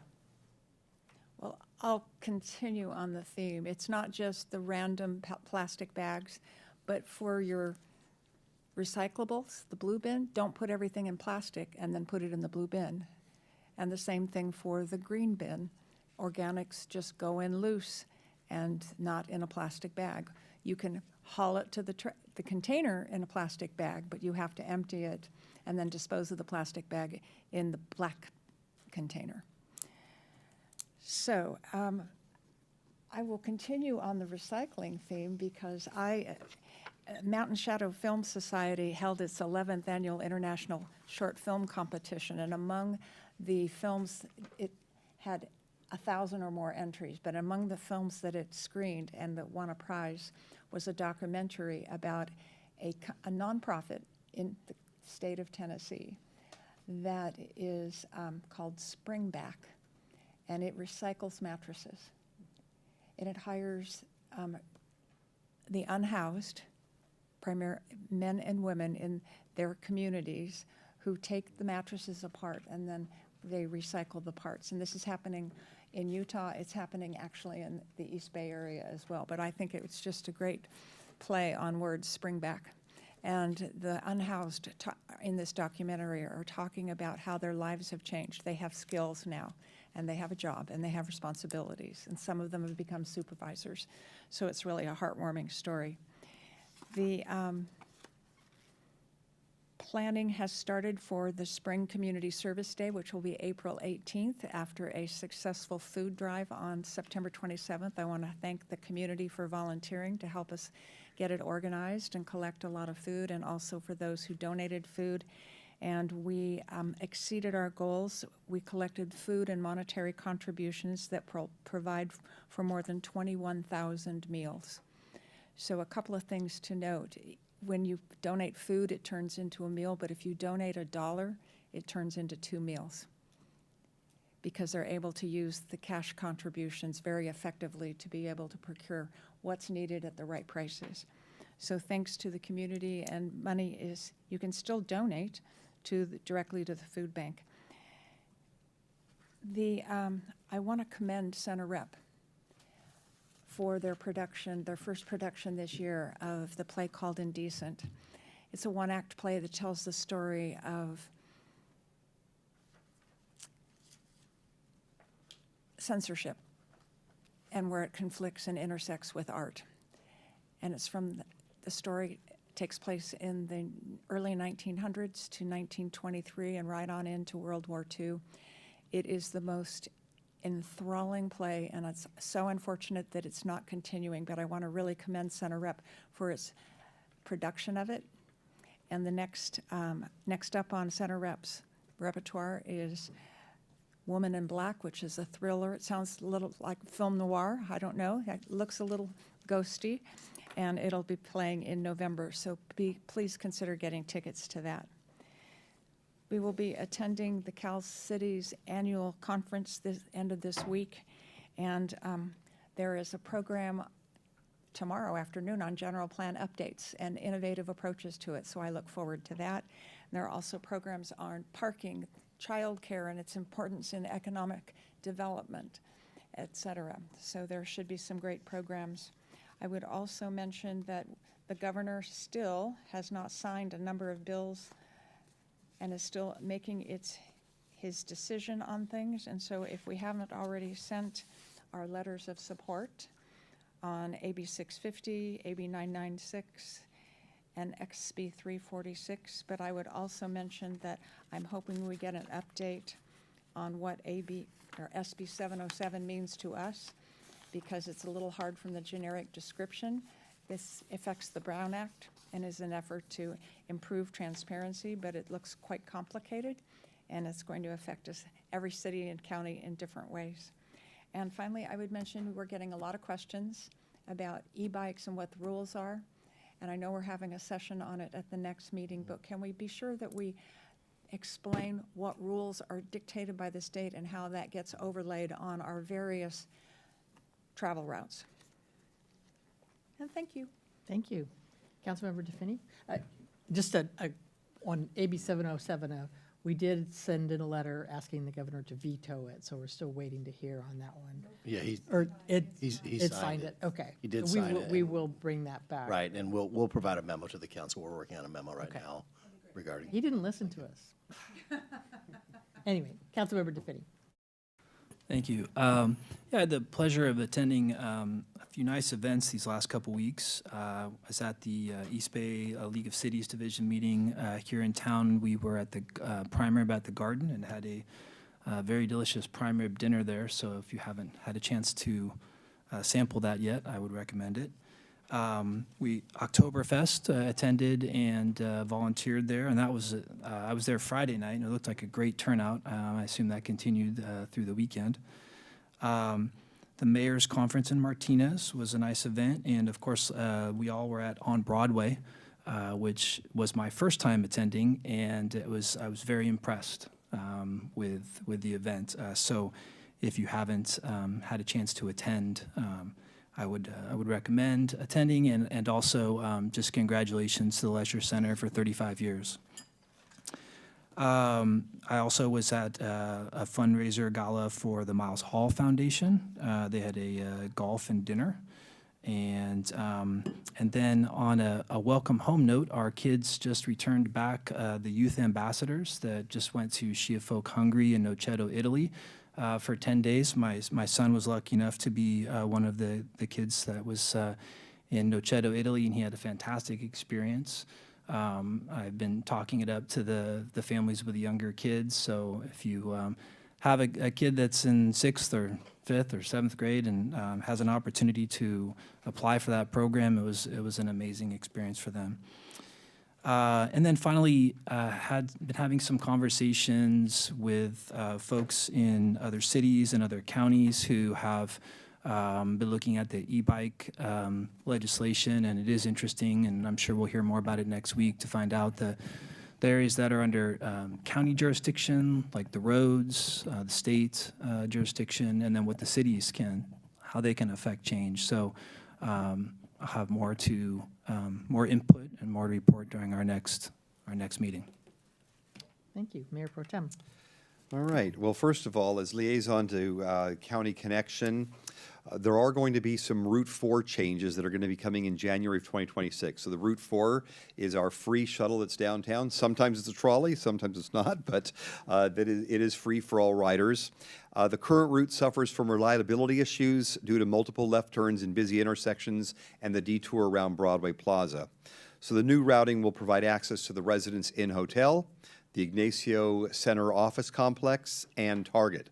The service frequency is going to improve from every 20 minutes to now every 15 minutes on weekdays. And any stops that are being removed will be located within a short walk of the new route, and many are also served by the existing county connection routes, including the free Route 5. So for more information, if people are taking the Route 4 on a regular basis, visit the County Connection website. And again, these don't go into effect until January of 2026. A few other things that I also did, in addition to what you heard my colleagues mention. I was at the opening for the Bedford Gallery Observation of a Still Life. If you enjoy art and you enjoy creativity, then by all means, this is something you should be going to. It's open through, I believe it's through December. But yes, I'm getting a nod, yes. I also attended with the mayor the opening of well, I guess it's already been opened, the ticket office at the Leisure Center, but it's now known as the Angie and Pete Coffee Ticket Office as of last week due to their just wonderful donations and involvement with the Leisure Center for the Arts over the decades. A couple of openings just want to let people know about. Extreme Pizza used to be downtown. Now the new franchise is in the Sprouts Shopping Center. It's almost like a little food court going on there now, so they just opened up. And Pitted G down at the Encina Center, which is sort of Turkish flatbreads. It's unique to Walnut Creek. If you haven't tried it out yet, check it out. It's definitely a feather in the cap for Walnut Creek there.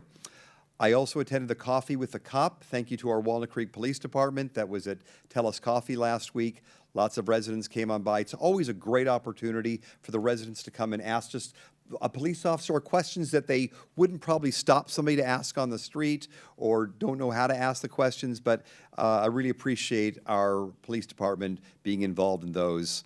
And then lastly, I spoke at the Mothers Against Drunk Driving annual fundraiser and walkathon, which was this last Sunday.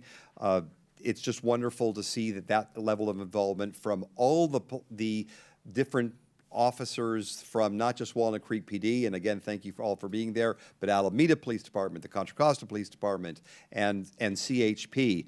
And this is such an important issue. As we all know, we want to curtail as much driving under the influence as possible, and I really appreciate that they have chosen Walnut Creek as their annual fundraiser. That's my report. Thank you. Last but not least, I represent the city on MCE, which is the electricity supplier for most of the households here in Walnut Creek.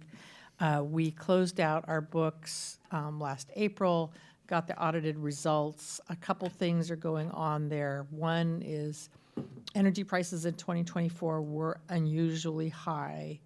And so we knew that going into, but in closing the books, we did end up closing with a significant difference. We paid more for energy than we collected because we have not adjusted rates since 2023. And then this summer has been unusually cool, and we try to buy energy in advance for a typical summer. Well, this was the coolest July on record. And so while we can turn around and sell energy that we've acquired, once it's clear that we don't need it, you don't sell it for as much as you paid for it at the beginning. So the first quarter of the fiscal year, we operated on an odd fiscal year. In the first quarter of the fiscal year, there were continuing losses. The good news is that energy prices have come down dramatically from those 2024 highs, especially energy costs associated with volatility, and it's called resource adequacy, RA. And with the number of battery storage units that have gone in around the state, that and the release of some of their RA by some of the big investor-owned utilities, the costs that we're paying for the rest of this year, we expect that to be significantly lower. And we're looking at that, trying to continue to sort it all out. I know PG&E is looking at rate cuts, and MCE may be looking at this later this year. But it is such a volatile industry, and I know it impacts all of the people that pay their electric bills. And we're trying as hard as we can to keep things steady and not surprise people. As part of the mayor's visit, we went to Madsen Shipping, who has recently relocated to Walnut Creek. We got to tour their office. They are very proud. They are a long-standing company with deep ties throughout the Pacific, especially in Hawaii, and they have some great art in their office from the cruise lines that used to go to Hawaii back before, right after World War II. They talked about why they picked Walnut Creek, and it was our downtown, it was our safety, we're at the crossroads, and we were central to all their employees. And so it was great to welcome them here. I also got to represent elected leaders everywhere with two of my fellow, Dion Adams from Pittsburgh and Satinder Malley from Martinez at the Leadership Contra Costa event, where they walked through what we do. What does a city council person do? And we answered a lot of great questions from the people that are going through Leadership Contra Costa, which is always fun to do. In addition to PDG's and Muse Salon and a bunch of others, we also had a great event at 5 Star Bank. They took, I think, the last vacant spot, and they have the best balcony in the building right there at the corner of California and Mount Diablo. And, Bob Lynchide and I both got to talk to Channel 2 News and talk about the economic vitality of Walnut Creek and what's driving that. And 5 Star was a great example of that. And of course, it was the same day that Original Joe's opened back up. So we got a twofer out of that one. On the e-bikes, the Walnut Creek PD and staff are working hard on e-bike education. And so one of the officers... to Shadelands. Thank you. Councilmember DeFinney? Oh, also, yeah, just a comment. It's just really impressive to see like all of the sort of the multifaceted approach to promoting the Shadelands. Makes me think, for anyone starting a business of any size, just to see sort of the breadth of the things that you've taken on there is, great to see. My team compliments to the mayor for getting out to see companies on October 15th, which is a week or so away. My team has adopted a program called Walkabout Wednesdays. That's kind of a cool thing, but they're going to go to the Shadelands on that day, and we've identified 12, I think, so buildings that we're going to do this significant outreach, and we're had been doing it recently with the economic development staff, and it really makes a difference to these companies to know that they're A, wanted, and B, that the community, the business community in the city are listening. So kudos to you for continuing that. Thank you. You mentioned Walkabout Wednesdays, and you know I love that program. So thank you for doing that. Thank you to your staff for taking the time and the effort. I think it does pay off. And I'm curious about the branding and the wayfinding. If you can just generally, is the overall strategy, Kaiser's here, Cali Craft is there. Is there more nuance than that? What's the overall kind of goal and mission of the wayfinding? Yeah, thank you for that question, council member. It's not so much notifying the specific location like Kaiser. It's more about medical, it's more about uses. And in the wayfinding program, how do you navigate once you're inside the 270-acre monstrosity of 3.4 million square feet? You can get lost. Yeah. You can easily get lost. And, there are plans underway, as you folks have probably heard, to grow certain sectors of the sports mall in particular, but also medical is becoming more and more prevalent out there. So directional signage is important, but also we're going to be talking about investing in corner pieces to get into the shadelands. So bear with me, Oak Grove and Mitchell, Viamonte and YVR, and then down at Lennon Lane. Some of those entree points are not clearly marked off, so we'll be talking about how to enhance those opportunities. And do you have any kind of initial numbers or feedback in terms of the marketing and branding or things you want to showcase? What's been successful as part of that effort? Well, I think just to acknowledge, we did some temporary signage out there to get a feel for when folks felt left out, that their particular type of business wasn't included. My feeling to your question is I think that it's been a really good secret as to what's out there. So we're just trying to expand. Social media, we've tripled the number of hits and that sort of thing coming on our social platform. So we know we're getting somewhere, and those events that we're doing out there really help get that known. That's great. Thank you. Yeah. And it's also regarding linked trips. So when you go to the Shadelands and you have a kid that's participating in gymnastics or basketball or soccer, parents also want to get their nails done, go to lunch. Since they've got a babysitter or something, maybe they go to Cali Craft. Maybe not. Maybe. We know you would. So I thank you very much, and these are very exciting reports to get them. Initially, 6 or 7 years ago, there was many years back, there's been a continuing concern about vacancy rates and the slow degradation as a result of the properties. Do you have data that you can provide, if not tonight, but subsequently, just tell us what the vacancy rates are or occupancy levels, and what industries you're seeing, because that's the shift that you're already looking for, is not just the data-based industries that were there before, but I worked for Verizon there, and that's evolving. We can give you all sorts of data. That'd be great to get. The thing we work on with the city manager's office to ensuring that we're sharing the same data, meaning that we're gathering it from the same sources, and we're not quoting numbers that don't make any sense. So we can provide you whatever data you want. Yeah. Just even for. Yeah. Thank you. Happy to.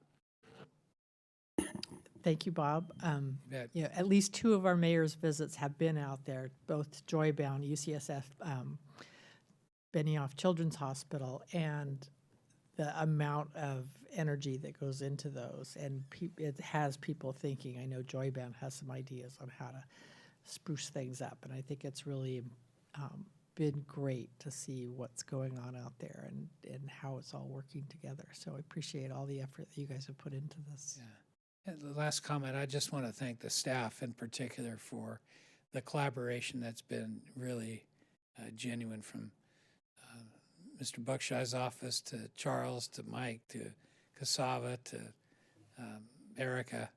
All have been just real supportive of those efforts, so I just want to acknowledge them. Great, thank you. Thank you. Any member of the public wish to address us on this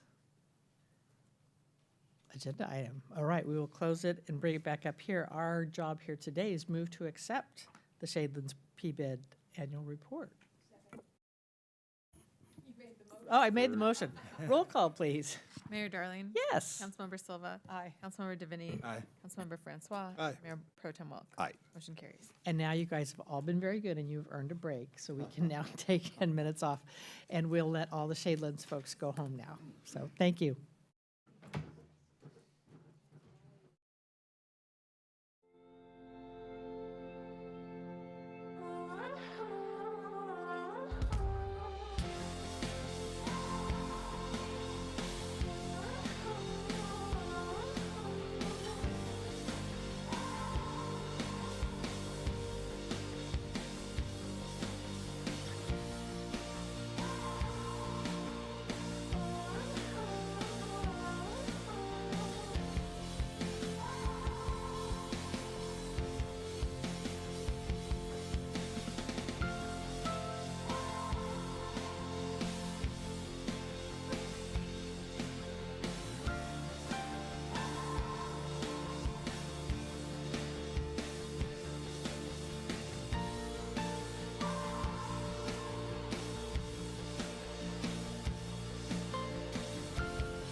All right, and we are back in session. The next up on our agenda will be resolutions of the City Council of the City of Walnut Creek and the Walnut Creek Parking Authority establishing the JPA and resolution of the City Council declaring its intention to reimburse expenditures related to the Heather Farm project from lease revenue bond proceeds. So Chris Lynch of Jones Hall, come on up. Good evening, Madam Mayor, members of the council. I'm Chris Lynch from Jones Hall. We're working as the city's bond counsel in anticipation of the financing of the Aquatic and Community Center. And as you know, that project's underway. The requests for proposals are out, and they're expected soon, with the expected award date of November 18, with the financing also being brought to council for its consideration on November 18.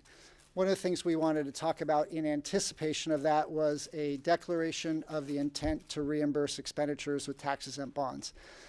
The Internal Revenue Service limits the use of tax-exempt bonds to reimburse past expenditures unless there's been a declaration of the intent to reimburse. And there's two types of costs. I mentioned this at the last time I spoke with you. There's soft costs, of which there is a fairly flexible ability to reimburse with or without a declaration. But if you want to reimburse for hard costs, then you have to declare an intent to reimburse, and then you can reimburse hard costs that were incurred no earlier than 60 days before the declaration of reimbursement. In the context of this particular project, where portions are going to be used for swim groups and other master's programs and youth swimming programs on a reserved basis, there's going to need to be some tax work done where we allocate certain portions of the project to the city's equity and certain portions to tax-exempt bonds. And so having the flexibility to reimburse prior expenditures will be important to make sure that you can maximize your access to tax-exempt bonds. So the first action tonight would be declaring the intent to reimburse expenditures. It does not commit you to reimburse, and it does not commit you to issue bonds. Oh, advanced slides, thank you, yes. Sorry. So you can see on the slide lays out the suggestion to declare the reimbursement. The next action that you're being asked to take tonight is to have the Parking Authority and the City Council adopt resolutions approving a joint exercise of powers agreement. As we talked about at our last meeting, the government code allows 2 or more public agencies to establish a joint powers authority.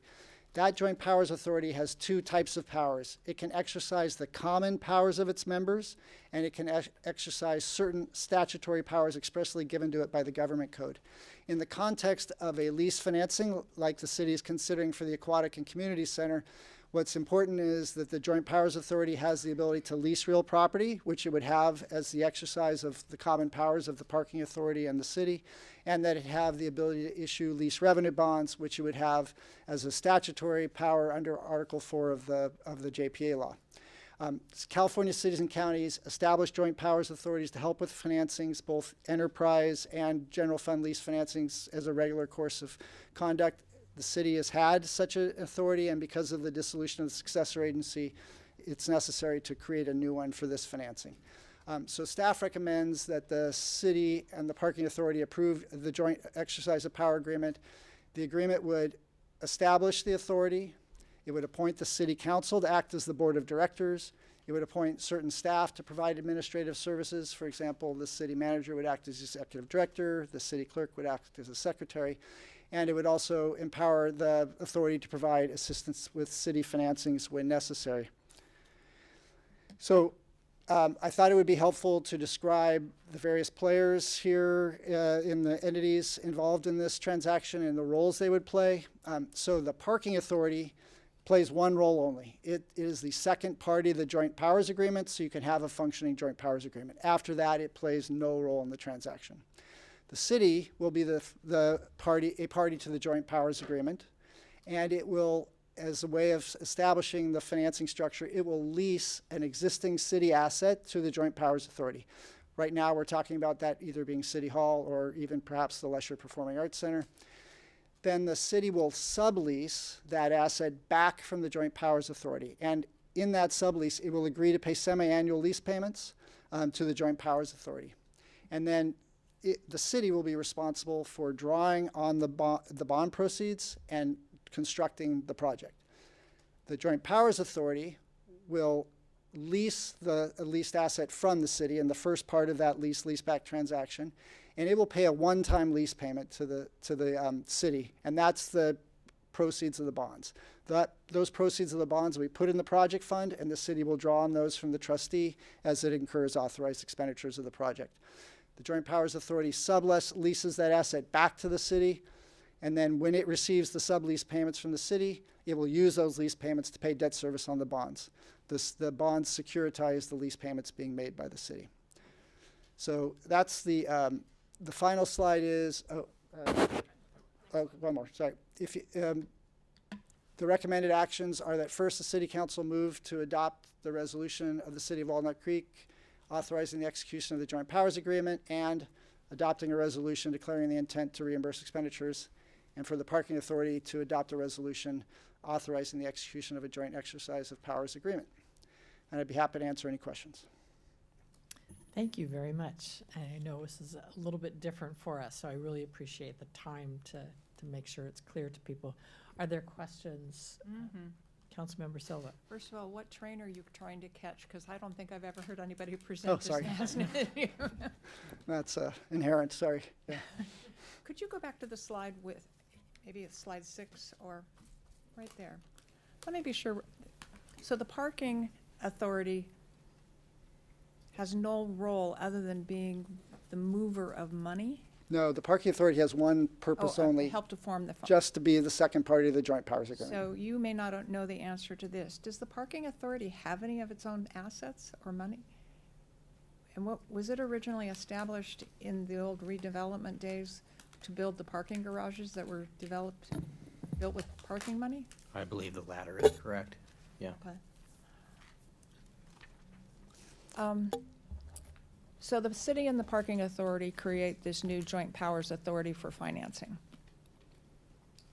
The Joint Power Authority doesn't have any money, but who issues the bonds? Right, the Joint Powers Authority issues the bonds. With the collateral being? With the revenues it receives from the city under the sublease. And the collateral, for Right. lack of better term, I'm going to use a home mortgage analogy. Right. You have to borrow money from people, you need to have some asset available. So that has to be held by the new Joint Powers Authority? Yeah, so the collateral word is probably imperfect in this context because there's no mortgage. What there is a lease. And so the city leases, let's say it's City Hall, to the Joint Powers Authority. The Joint Powers Authority leases it back to the city. If the city were to fail to pay its lease payments, there are two remedies available to the bond trustee on behalf of the bond owners. First, it could enter and release the City Hall, but that's not a very practical solution in the context of a City Hall. Not clear that a court would allow that. The second remedy is to simply sue the city on an annual basis for its lease payments. Okay. There's no right to sell City Hall to someone. It's not a collateral like your home is, subject to a deed of trust when you borrow money to buy your home. So who makes the debt service payments?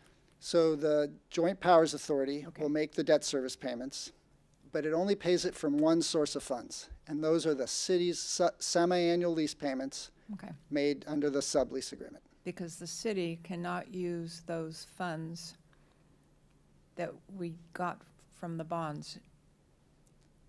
So the bond proceeds will be placed into a trust account with your bond trustee and will be requisitioned so as to maintain an excellent trail of withdrawals.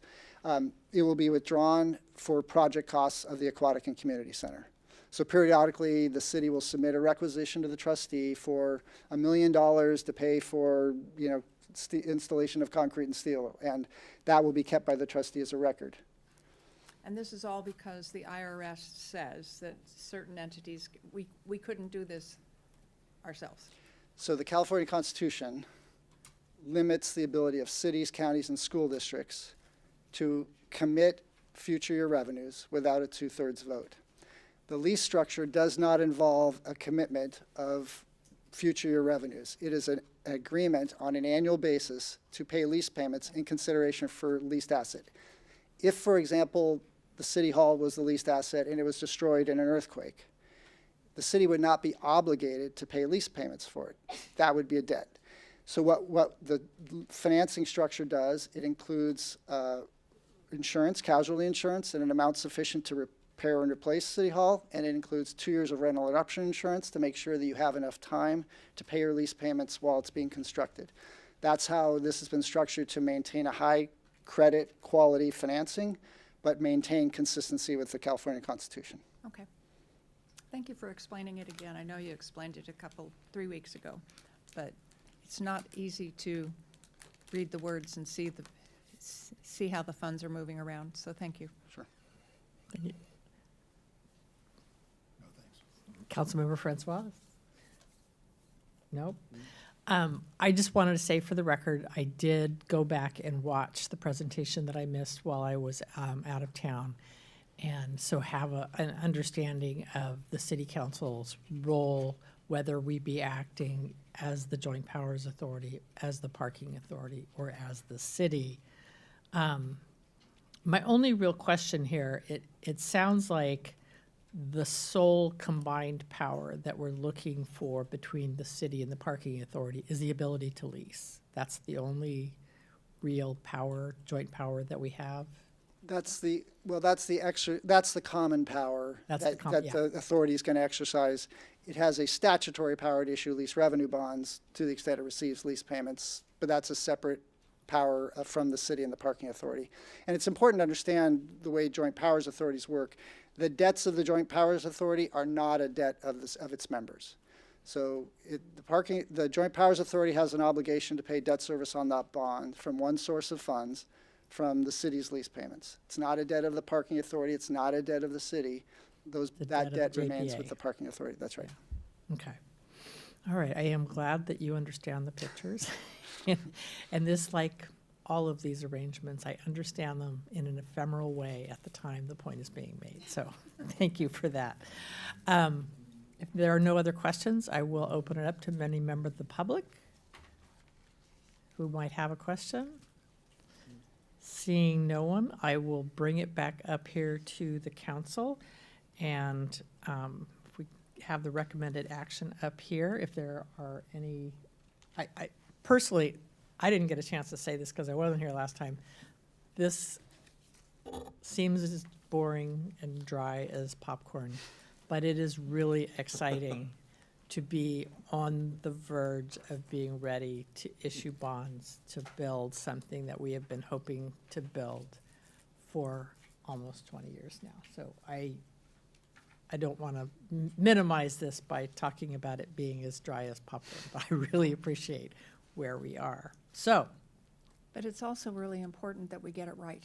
Yes, and I These appreciate the steps care. Are very important, and that we all have an understanding as best we can of how this is working, because it is a serious step, and we must get it right. Yes, and we take our obligations under this soberly.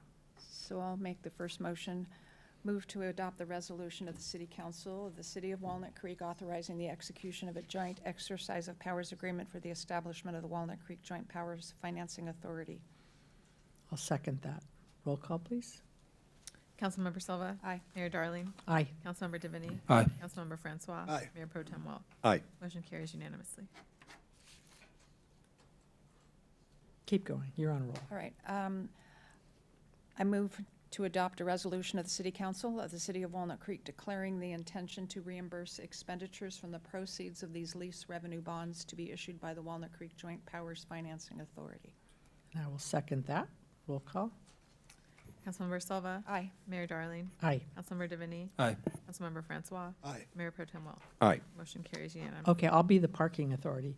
I will move to adopt the resolution of the Board of Directors of the Walnut Creek Parking Authority authorizing the execution of the joint exercise of powers agreement for the establishment of the Walnut Creek Joint Powers Financing Authority. Second. Oh, Jeez, beat me to it.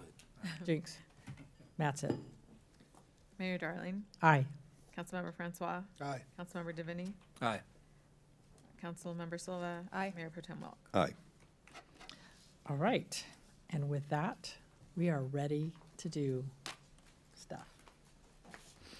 Now, we will move on to consideration and direction on the request for proposals framework for the general plan update. So Principal Planner Crystal DeCastro, come forward and provide the staff presentation. Okay.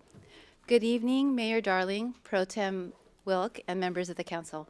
I'm Crystal DeCastro, Principal Planner in the Community Development Department. The following item for consideration is a consultant request for proposal for the general plan update. As an overview of tonight's presentation, it includes a brief summary of the general plan requirements, an outline of the consultant's request for proposal or RFP framework, a review of community engagement, and then conclude with council's feedback on the proposed RFP framework. Earlier this year, council identified the general plan update as a top priority for the city. The update will establish a vision through 2050. The general plan goals, policies, and actions provide a blueprint to guide decision-making across all aspects of the city's physical, social, and economic landscapes.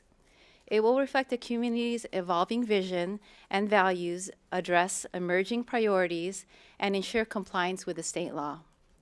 So what does the state law require? The state law requires that the general plan address 7 key elements or topics, ensuring important community needs are addressed. These are listed here on the slide. Walnut Creek adopted a 2023-2031 housing element and anticipate the safety element to be completed by 2026, or in 2026.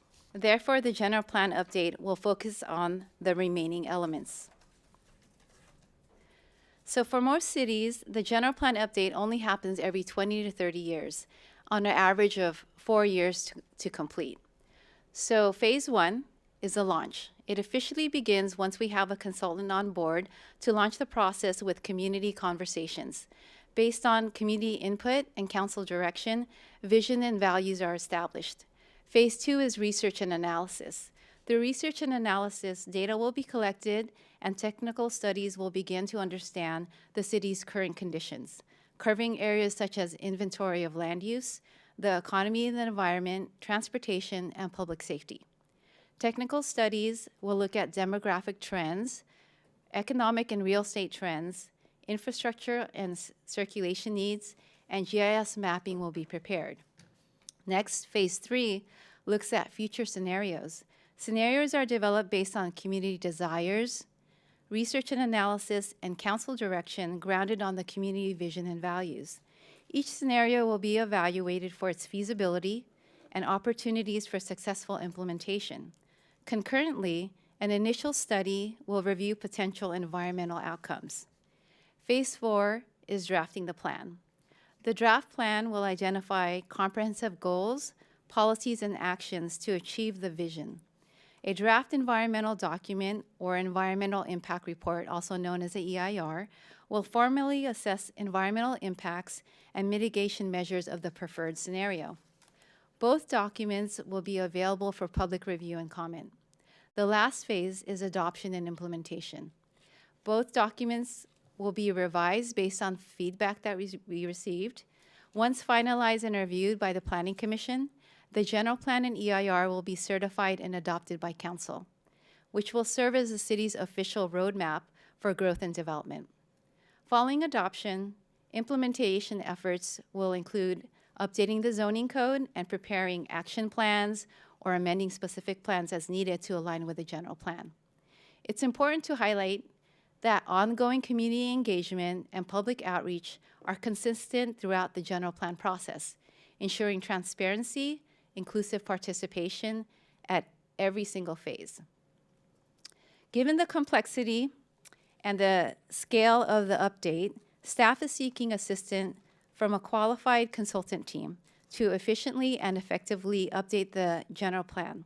The consultant will assist the city in every phase.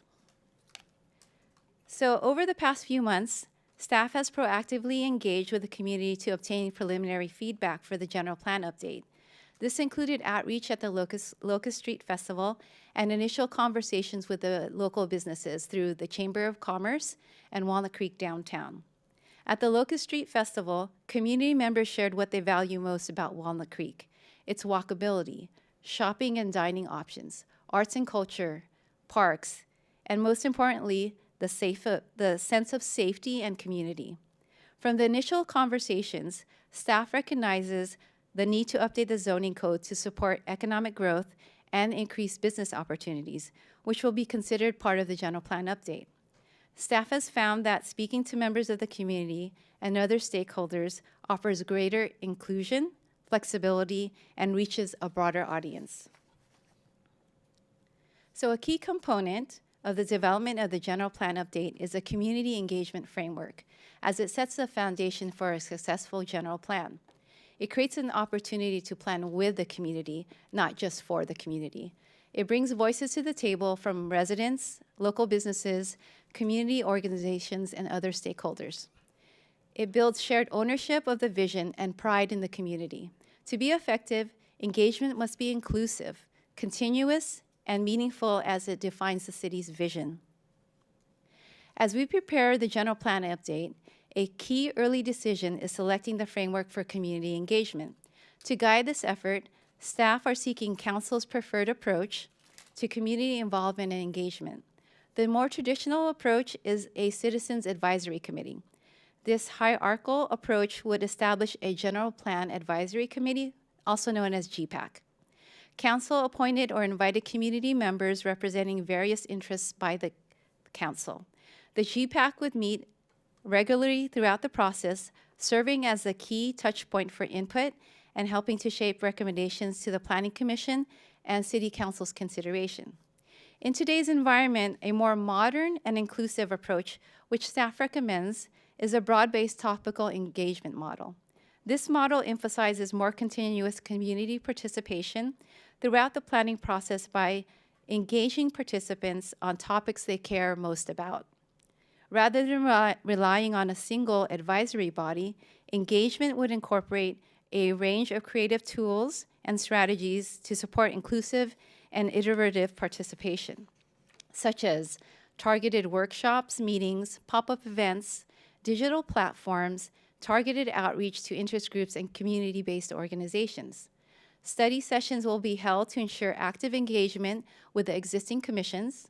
A summary will be presented back to council to identify feasibility and to refine the direction before moving forward with the draft elements. This feedback informs a real-time adjustment and can shift direction as needed. Lastly, the approach streamlines outreach at key milestones by organizing and simplifying public engagement efforts for a wider audience. In conclusion, staff requests Council's feedback on the proposed community engagement framework to inform the consultant RFP, and staff are available for any questions. Thank you for that. It's a first step on a journey. Yeah. So I appreciate it. Questions? Councilmember DeFinney? I had a question / comment. One was the way we're approaching this. We're looking for, it looks like, a consultant to sort of be the lead overseer. And I know there's smaller firms and bigger firms, and some of the bigger firms might contain everything in-house. One of my concerns about that is that if we engage a consultant that does everything in-house, they might have a sort of prescribed way of doing things already, and there may be lack of diversity of thought on different ways we can approach different parts of the plan. So sort of a comment / question, what are your thoughts on that? So what we see that works very well is having a lead consultant where they have sub-consultants that have sub-consultants that are, say, best in class, that are experts in the field of transportation or public engagement. And that's something that really works because although there might be one firm that might have everything, they might not be great at one part or another, but we always see them sub-consult with other sub-consultants that have that expertise. So sort of the general contractor with a bunch of subcontractors. Yeah, so a lead consultant with subconsultants. And those would be under the same company umbrella, or they would potentially be subcontracting work out to other agencies that they have a relationship with? It could be either. Either, okay. So that was one thought concern. The other is that, so during do you mind going back to the slide that did the 1 year, 2 year, 3 year? Yeah. So I don't know where this would fall in or if this is listed in here, but when we say collect and analyze data and perform technical studies under the research and analysis, is there opportunity here? Because I think you could pull the public here and do very great workshops, and we could brainstorm on best things to do. But sometimes ideas come from looking around the country and seeing what cities we want to be like, or maybe just part of another city, or sort of what's best practice that's already being done. And that's sort of looking outside of our community. So where does that fit into this research and analysis phase? So that would be provided by the consultant. They'll help guide this effort. And with the consultant, they could look at other examples or sample scenarios or other cities or in other locations that may fit within the context of what we want as a goal and a vision within So our elements. we would have a chance to have a presentation on okay, we want to do this thing, and so here's different cities that are doing it different ways to see, because maybe when we're engaging with the community, maybe even having those concepts, and then they can say, oh yeah, we really like that one, or that type of thing. Yes, that could be built into the framework when we prepare the request for proposal. Wow, thank you. Mayor Pro Tem? Good questions. I like those. And I appreciate the presentation. I know this is the first of many, many, many over several years. One of the things that I've seen in the past when we've put these, whether it's public outreach or the community conversations together, is that we get that information and then we sort of keep it, and then it goes out to a commission and it goes out to council for updates. What is the plan of letting the public know the steps along the way? Just as an example, even now we're asked, what's happening with the pool at Heather Farm? I mean, we live and breathe this. We know what's going on all the time, but it's always interesting to me that public that has been around for years, that's the first they've heard of it.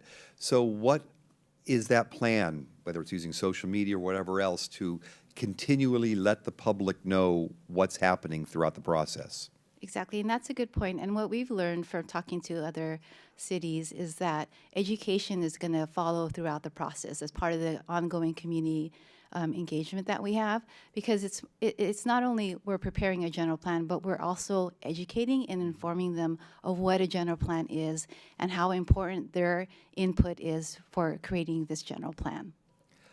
I think that's really key. I think you hit it on the head there, is that people hear general plan, what does that mean? So that will be key. I look forward to hearing more about that. Thanks. Sure. Thank you. May I just follow up real quick on this comment?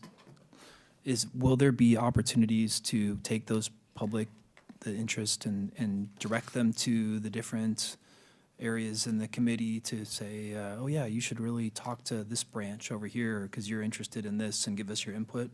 The idea with a broad-based, topic-based approach would be going to the different commissions to talk about those. And there would be city or consultant representatives, or say that we would, oh, you're a biking advocacy group, you should give your input to these people over here? Yes, that's the direct approach that we would like to take with the topic base, where we reach out and have collaboration with the community groups and interest groups so we could get to them directly. Yeah. Councilmember Silva, you're deep in thought there. Thank you for the presentation, Crystal, and this is really exciting. It's also a bit daunting, I'm sure. A bit. So year one starts with the contract with the consultant, and that will happen before the end of the year? We hope so, yes. So really year one starts next year? It's 2026. and then year 2 is 27, year 3 is 28, and year 4 is 29. Is my math good? That is our estimate, that we would have something adopted by 2030.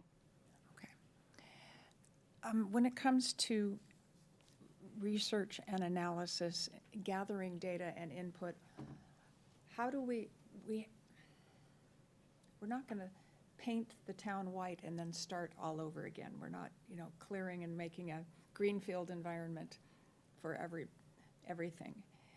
How do we address the significant regulatory realities of state law, regional policies, et cetera, that have to be folded into this? We don't lose sight of that, correct? We don't lose sight of that, and that's what we need to have a consultant help guide us through those processes and understanding how it all comes together with the regional, with the state, with all the laws that are coming into place. So that's I would assume that's one of the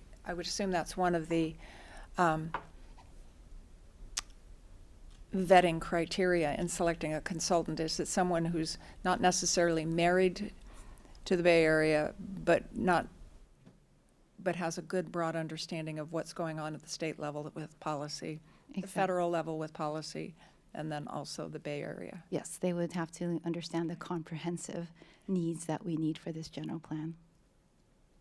One neighboring city has just gone through this process, and one of the shocks that happens, because people don't pay attention until it's right in their face. So you can say, we're doing the general plan, we're doing this, we're doing this, we're doing this, and then all of a sudden, they're at the meeting in year 4, to adopt the implementing zoning changes, and the neighborhoods are they're very upset. You didn't tell us this, but it was happening. So it's one of the things I assume the consultant will be guiding us with, is public education is not only what do you want, but what are the underlying assumptions that have to remain. Like Ignacio Valley Road is going to carry transportation and isn't going to become a bike lane. Just thinking. Matt, what do you think about that? I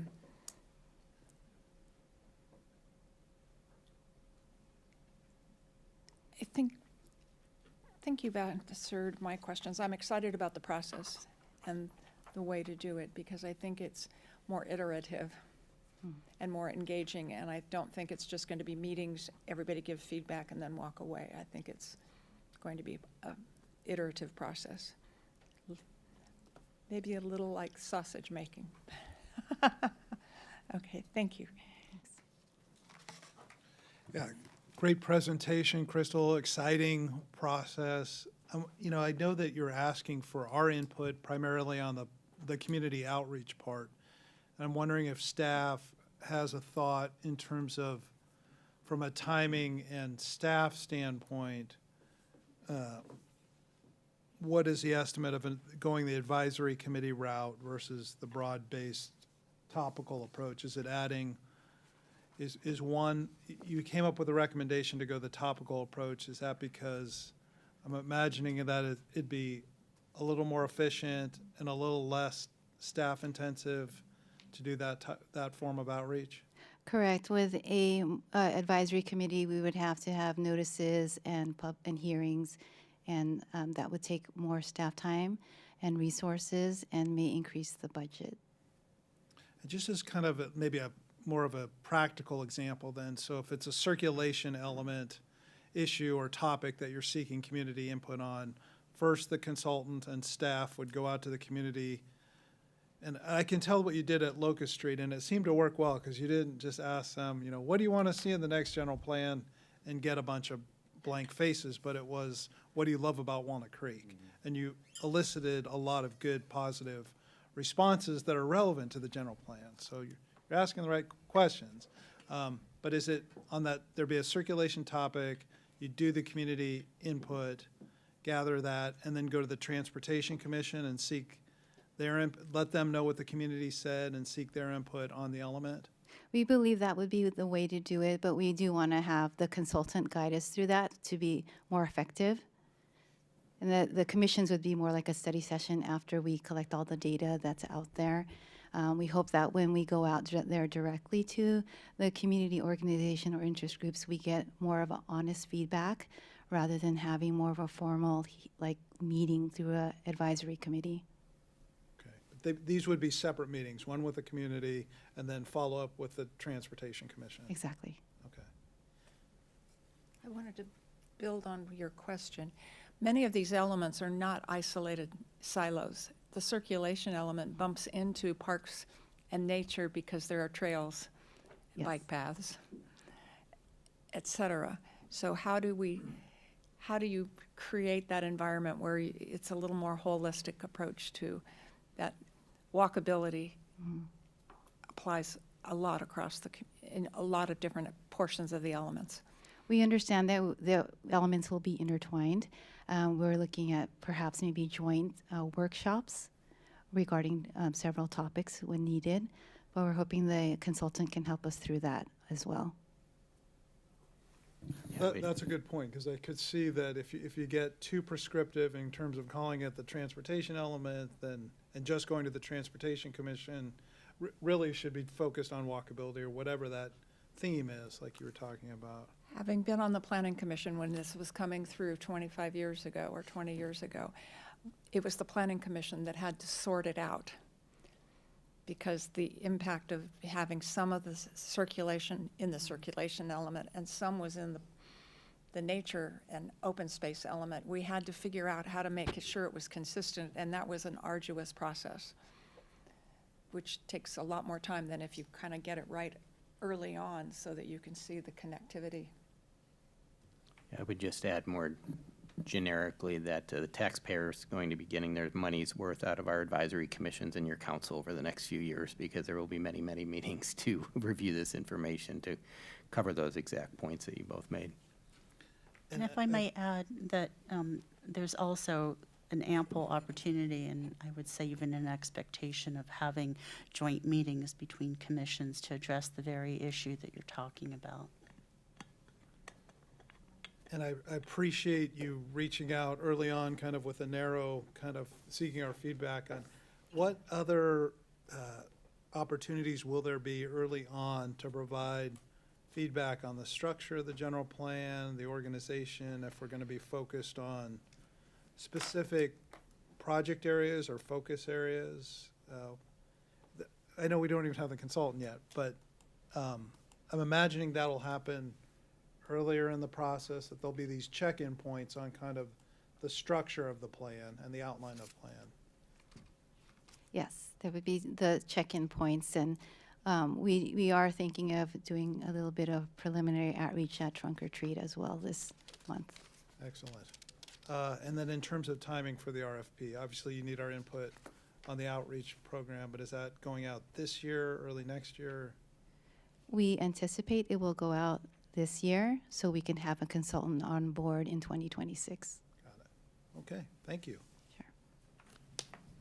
All right, I think a lot of the ground has been covered. I do agree with the idea of the joint meetings where there are issues that are betwixt and between. A couple other things that we're going to have to wrestle with is our design review commission is relatively short-staffed. And we're going to have to figure out, you know, have you guys thought about how we can work around that, given as we go forward with this? I've given it quite a bit of thought, actually, and, you know, the sign ordinance is one example of where there are subgroups, you know, that are meeting, and then having the ability to work together, you know, with between the commissions and joint meetings is going to be critical. Okay. And then I like the outreach model that you're looking at.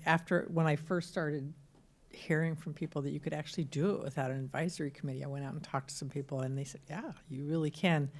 I'm assuming that in that process, you're going to leverage some of the technology that's come out so that we can make it easy for people to interact with the process, not just seeing them at a street fair, but using online tools and Yes. things of that sort. Yes, definitely. We know that there are several cities that have used this model.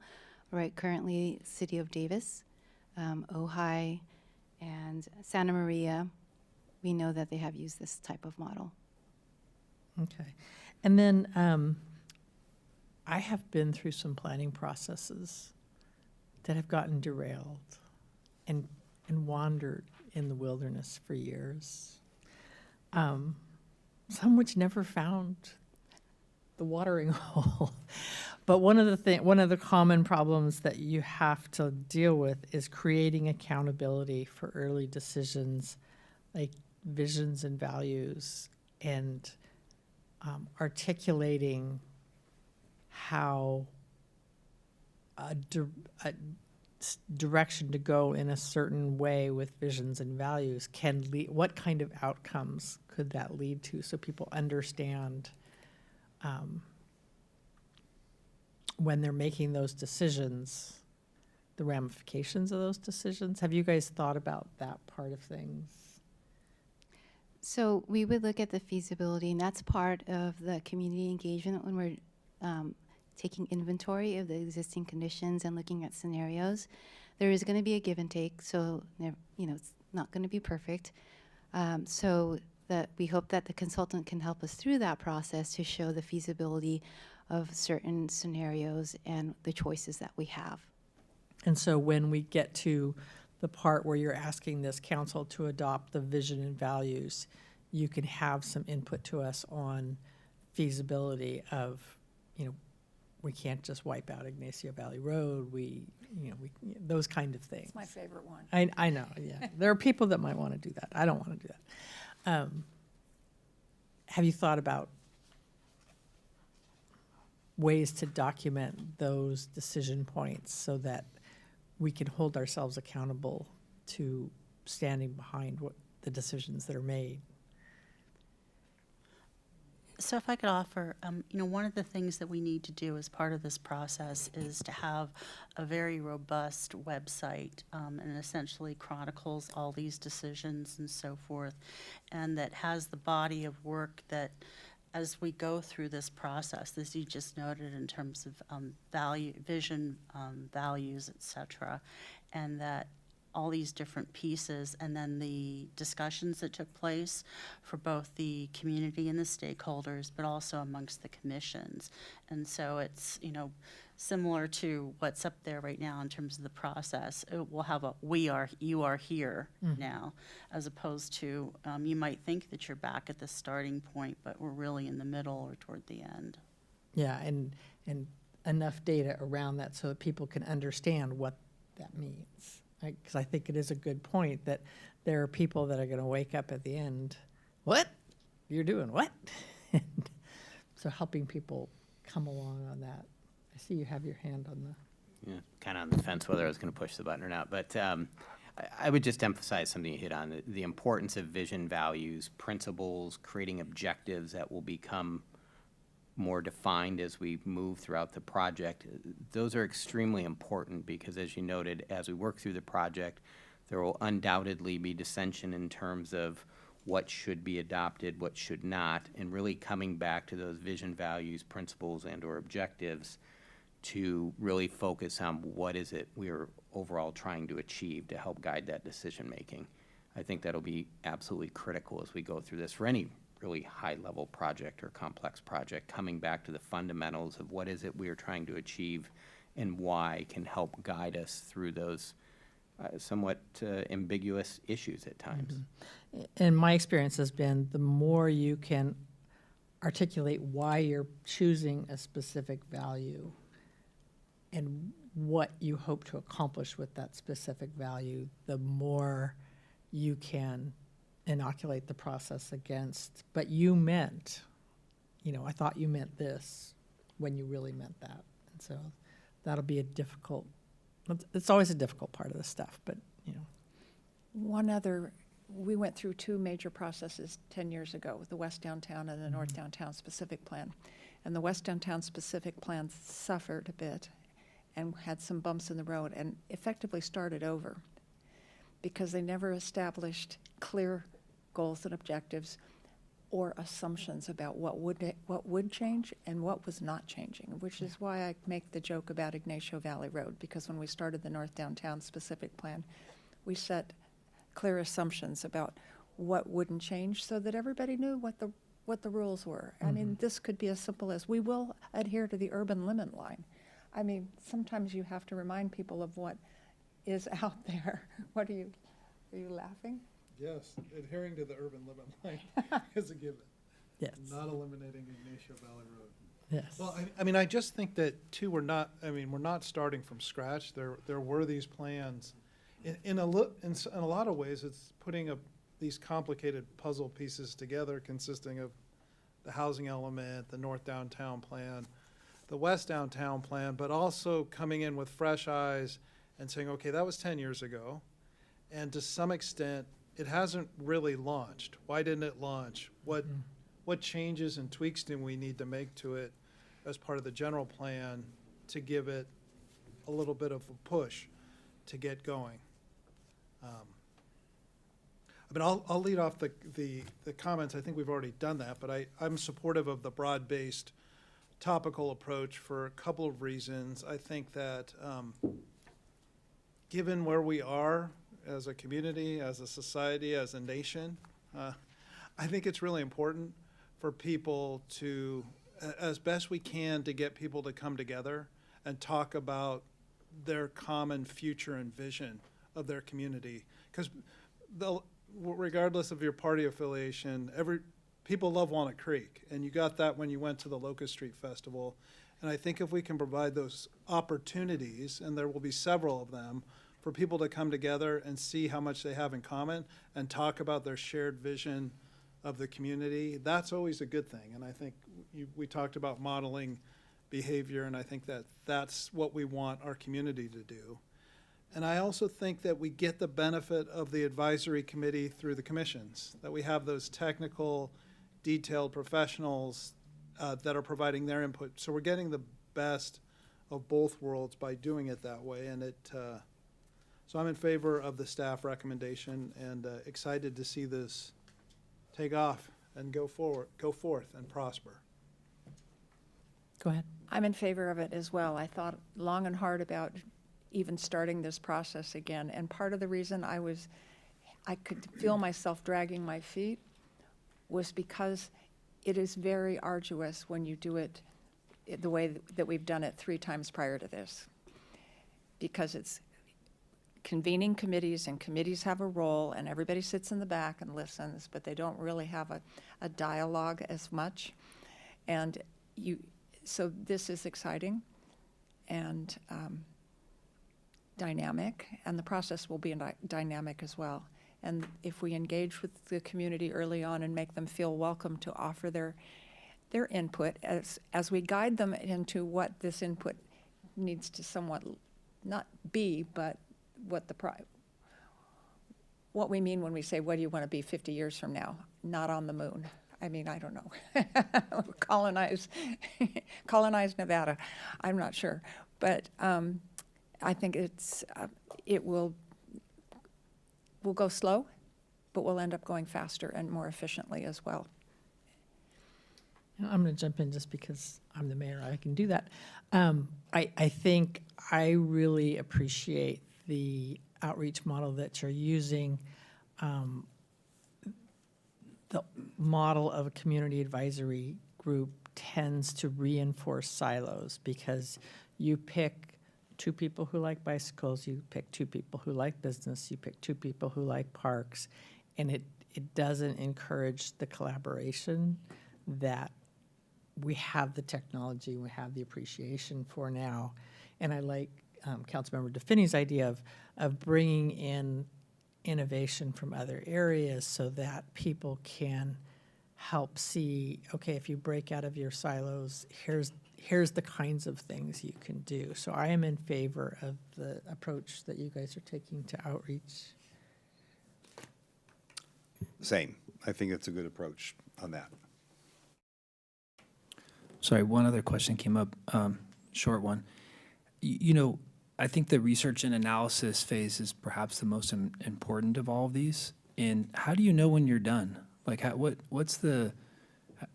do you say we've reached enough people, or is there, I guess the consultant helps with that? I mean, how? Yes, the consultant would help with that. And then, as you said before, you look at the inventory of what we have now and what we're looking for in the future, and it goes back to the fundamentals of, does it meet our values and vision? Are we getting there? Are we getting enough information to establish what we need in the future? Yeah. I hope we have a high bar for that in this process. So I support the proposal. Any additional questions you guys have for us that can help you with your RFP? Are you feeling well directed? I'm feeling very well directed, and the only question I would have of council is, are you ready for this? I'm ready for this because I don't have a plane tomorrow morning at 7 o'clock. So yeah, I'm ready for this. Okay. So thank you guys for that. I hope, we are your resource as you guys go forward, and feel free to continue to reach out, and we'll get through this, and it'll be fun. Thank you. And with that, is there anything else we need for the good of the order?